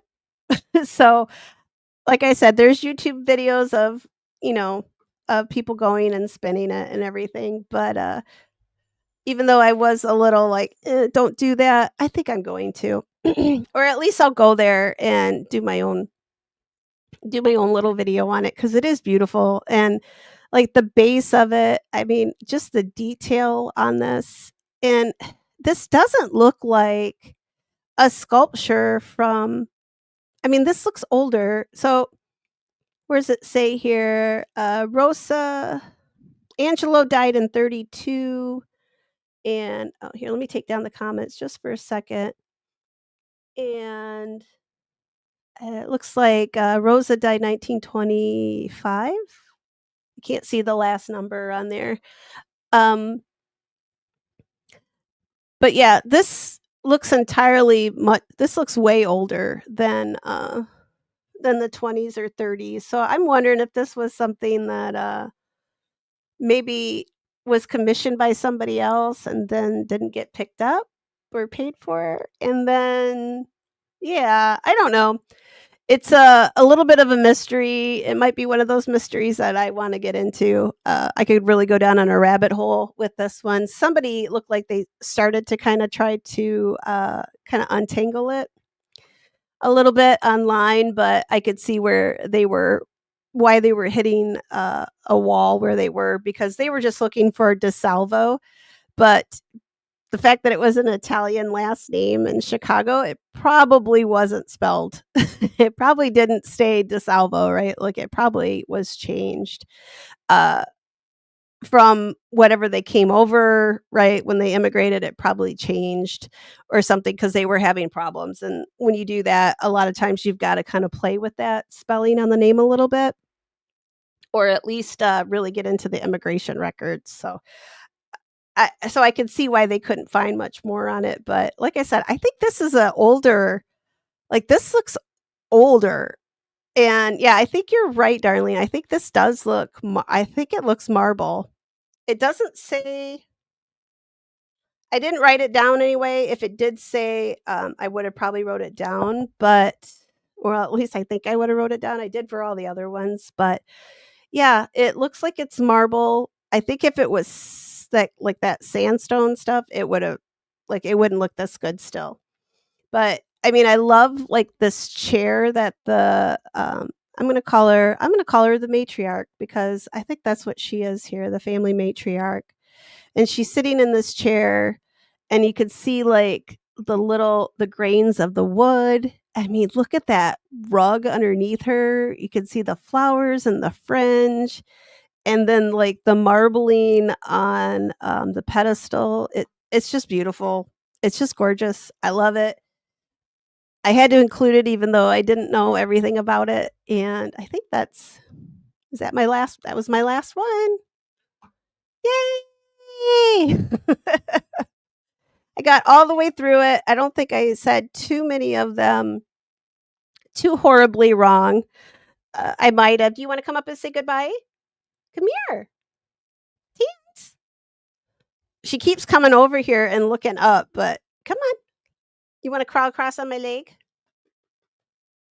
She's coming. Gosh, you guys, yeah, I'll pop it back up there, Darlene. I wanna see if I can see it. Oh, come here. Er, hello, baby. Oh, wait a second. Tansy wants to say hi. Wants to say hi? So, I should have probably we should have done a little growth chart for Tansy, use the microphone, put her up there against it, but I probably go back and look at the first time I held you up here, huh? Was that the first day that we got you? Um, but she's growing like a weed. Your tail is wet, and I don't wanna know what that was in my face. Hello, Sherlock Ho. Did you see baby? That's my ba Well, you see her butt. She's come here. You're not shy. Come here. Tansy. Come here. Oh, there. Say hi. Oh, she winked, guys. That was her. She's a little flirt. You gonna come back over? Okay, she's gonna look at her. Oh. Oh my gosh, yeah, and I have like I said, there's a huge scratch going down the side of my face, so the next thing I'm gonna probably almost die from is cat scratch fever, but, I mean, it'll be worth it because she's the most adorable baby. Aren't you the most adorable baby ever, huh? See, I'm a little fat cat. Yeah. She's gonna take over the show here pretty soon, and I'm gonna let her. I'm gonna be her co-host. I'm gonna maybe I'll just be the producer and I'll let her take over for So, I don't know what I'm gonna do for Thursday. If you guys have anything you guys wanna see, I know Ernie said she wanted some occult topics. I did wanna start doing some talking about some voodoo. If you guys wanna talk about some voodoo, I'm up for that since, old girl here is gonna be going to New Orleans, at the end of February, and I'm gonna see if I can smuggle Tansy with me and see if I can get her maybe I can put her in my carry-on or something, but, um or just put her on my shoulder and just say she's like my, what do you call it? My emotional support parrot, but oh, now she's playing with her. So I have this old bandana that, when I go outside, like, to work in the barn, I'll put it over my head and pull, like, most of my hair up in it, and she was playing with it last night, and she was pulling it over herself and, like, pulling it up around and just her little he it's ridiculous. It's just ridiculous how freaking cute she is. Uh-oh, now she's gonna eat my toes, so I Angie, her little those little spots are yeah. Come here. Oh my god. Yeah, everybody loves you. Yeah, dirty face. Oh, yeah, it's a baby. Yeah, I gotta get her a little chair or something, or a little yeah, you need a little chair, you can sit right here. When she gets bigger, she's probably gonna be, like, right up here knocking stuff off because she's already knocked some stuff off, didn't you? Oh, and she also texts people already, she doesn't know how to spell very well, but uh-oh, uh-oh. She sees my image down here on the bottom with my hand moving, and she's swatting at my hand. Oh my god, I love her. I love her so much. Alright, guys, oh, Darlene, you want some witchy stuff? Like, voodoo witchy? Is that? Because 'cause I've got some stuff, oh my gosh, I don't know what she's gonna do if she's up here. Okay, come here.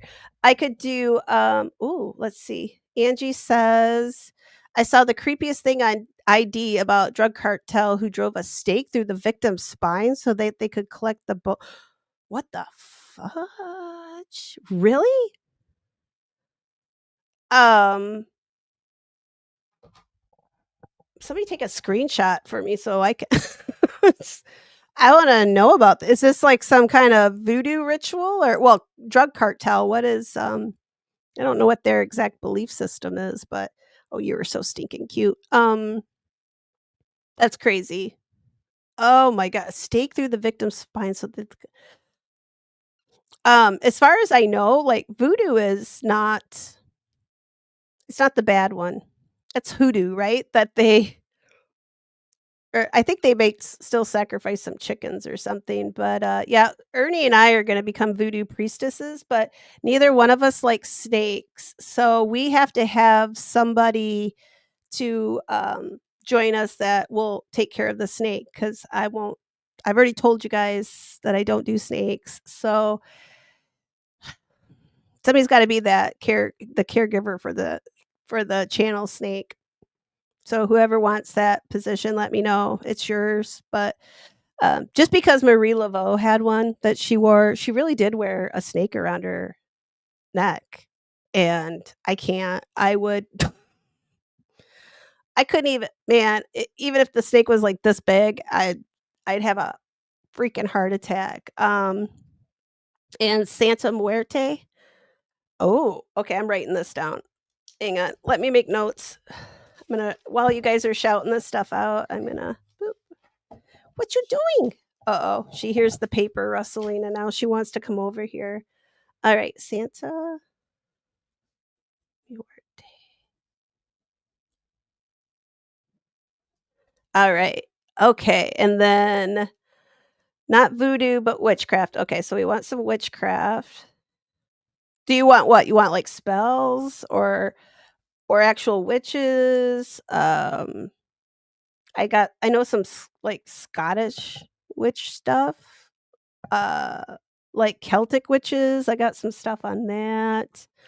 Um, but I have some voodoo stuff lined up, like Marie Laveau, and, I do have, the creepy lady house in New Orleans. What's her name?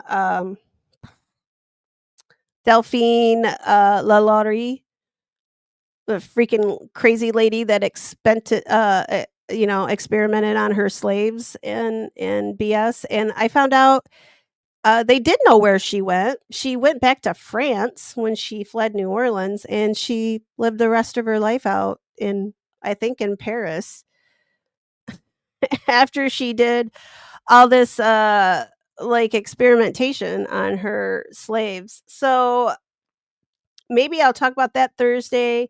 I'll get let me know what kind of witchcraft stuff you guys want, though. Throw some stuff up here.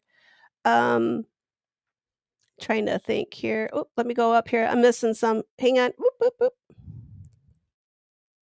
Let's see. Okay, that's the spine. Oh gosh, that's like being that's like some Dracula stuff, right? Like getting uh guys, I'm starting to lose my shit. I think it's getting too late.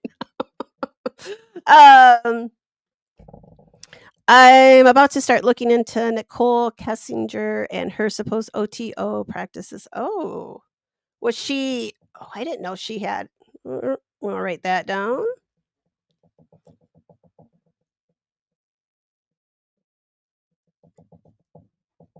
Okay.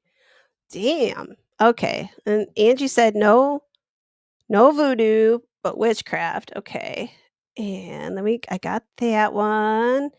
They got caught because they kidnapped a US kid and his parents wouldn't stop looking for him. Oh, I know what when you're I know what when you're talking. I think I know what when you're talking about. I might have watched that one too. There's a big cult following in the cartel for Santa Muerte in Mexico. She has her own churches and many altars, pretty accepted as a saint in many areas. Oh, well, maybe I'll look into that for. I think I'll look into that for Sunday because I don't have anything lined up for Sunday yet either. So that might be something. And that's something I don't know. Unless it's a really deep dive and I have to keep looking, then I might have to postpone it and I'll have to, um And Angie says American Horror Story featured her as a character. Kathy Bates played her. Oh, I love Kathy Bates. Misery is one of my favorite movies. I think he got what he deserved. No, just kidding. It is still one of my favorite movies. And Ernie heard voodoo. She's probably wanting one of you guys to step up and take care of that snake for us because like I said, I mean, we can't be real voodoo priestesses, right? Unless we've got a snake. So help Ernie and I out, help some ghouls out, right? Like somebody take care of that damn snake for us. Otherwise, I don't know what's gonna happen to him. Does Megan Megan likes spiders, right? Or does she like snakes too? We'll see. We'll ask her. Um, let's see. Should talk about gods and goddess. Ooh, I could. Does that follow? Well, I mean, I guess I talked about the statue with the um Destiny, the cruel countess. She's she's creepy as hell. Yeah. Oh, here, wait. I'm gonna pop this. Wait, nope, wrong one. I'm gonna put her up here again. No, you. Oh, I do want to start. I'm almost done with this book too. Um, The Women Who Talk to the Dead. So that'll be coming up too. I gotta make a list for that. Or I mean, I gotta start taking notes on that. But you guys see how good my notes are. They're the scattered brain of someone infected with ADD, like horribly infected with it. All right. So I still need something. What witchcraft? So you guys gotta let me know what part because witchcraft's a lot. Like I've got some books over here. Like I've got some green witch stuff, right? Um, Herbs and plants and that sort of thing. But I don't do spells. Uh, Tarot, got some of that stuff. What else? Little baby kitten. Uh-oh, she's on the warpath over here. No spiders either. I don't do spiders either, but Ernie, do you like spiders? Uh-oh, I think Ernie's going back to sleep again. Or are those bananas? Those bananas or those moons? Ernie, you need to sage yourself like that video that I posted. And now I don't think it's sage anymore. I think somebody who said it, I think Clip said it looked like a giant joint, and I think it might be a giant joint. I don't think it's sage anymore. Oh my goodness, yeah. Yeah, Ernie doesn't like spiders either. Oh my god, I don't know. See, I've got chickens, but I don't know if I want to kill any of them. So, and there's Santa. What is it? Santa Terina. Santa Terina. I don't think I'm saying it right. Where the one they dress all in the white and they do ghost shows I watched, and they watched these people come out and they were all dressed in white and they were leaving these little offerings outside this haunted house because it's a well-known haunted house. And Santeria, yes. Do they wear like, yeah, it's all white. Yeah, they look like they're like the guys who do the running of the bulls. But yeah, I do want to choke freaking Ernesto if he keeps crowing. I don't care how broke his wing is. He's not staying in this. He's not staying in that dog crate for much longer because oh god, 3:30 in the morning. I'm like, it is not sunrise yet, but look at that little baby kitten. Oh, she's so cute. But yeah, so we might have a chicken sacrifice here pretty soon, Ernie, if he does not mind his P's and Q's, because I have got dark circles under my eyes because yeah, there's just no sleeping. But all right, well, it is it's La Boo Boo. Yeah, it is. It's my little AI kitten, Stevie. I didn't know what La Boo Boo was, and yeah, Stevie schooled me. I don't know what you kids are doing. I have a kid, and I guess he doesn't inform me. He doesn't really talk. He just has his earbuds in listening to I don't know what. Hopefully not like probably nothing worse than I listened to when I was in high school, but yeah. All right. So, I've got witchcraft, which is a wide variety. I'll just maybe pick something from it and yeah, I'll look into some other stuff, and I know Ernie said the occult, so I think I can spin that into the channel somehow, so we'll see what I can do with those, but, yeah, hey, there's my cheat sheet, how to say cemetery in Italian. A lot of good that did me, guys, yeah, yeah. And I still gotta make that brioche, French toast with eggnog, but I think I'll get the supplies tomorrow and I'll give it a test run because I really want some French toast, that sounds delicious. Alright, night night, guys, and Darlene's saying goodnight too. I'm saying goodnight, little cutie baby little baby butt there, she's saying goodnight, and I'll see you guys Thursday night. I'll try to find something interesting for us to talk about. Yeah, so yeah, Sherlock says, the oop, yep, I clicked it. There you go. Witchcraft would fall under occult. Yeah. So I've got some topics here. I've got a lot of stuff that I keep. Like I've got all my little post-its up here that everybody keeps saying brown Darlene says brown witches. That's not racist, is it when you say brown? I know the difference. Just kidding. um I'm a green witch, so well, I've been called worse, but yeah. So, all right, guys. Night all. Don't forget to like, subscribe, share. Yeah. And if you want me to go out in the cold to some cool cemeteries, buy me a coffee. I'll appreciate it. Otherwise, stay tuned. I'll see you guys Thursday night. And Tansy says goodbye too. Well, she says meow because she can't speak English. She speaks English as well as I speak Italian apparently, so yeah, we're both screwed.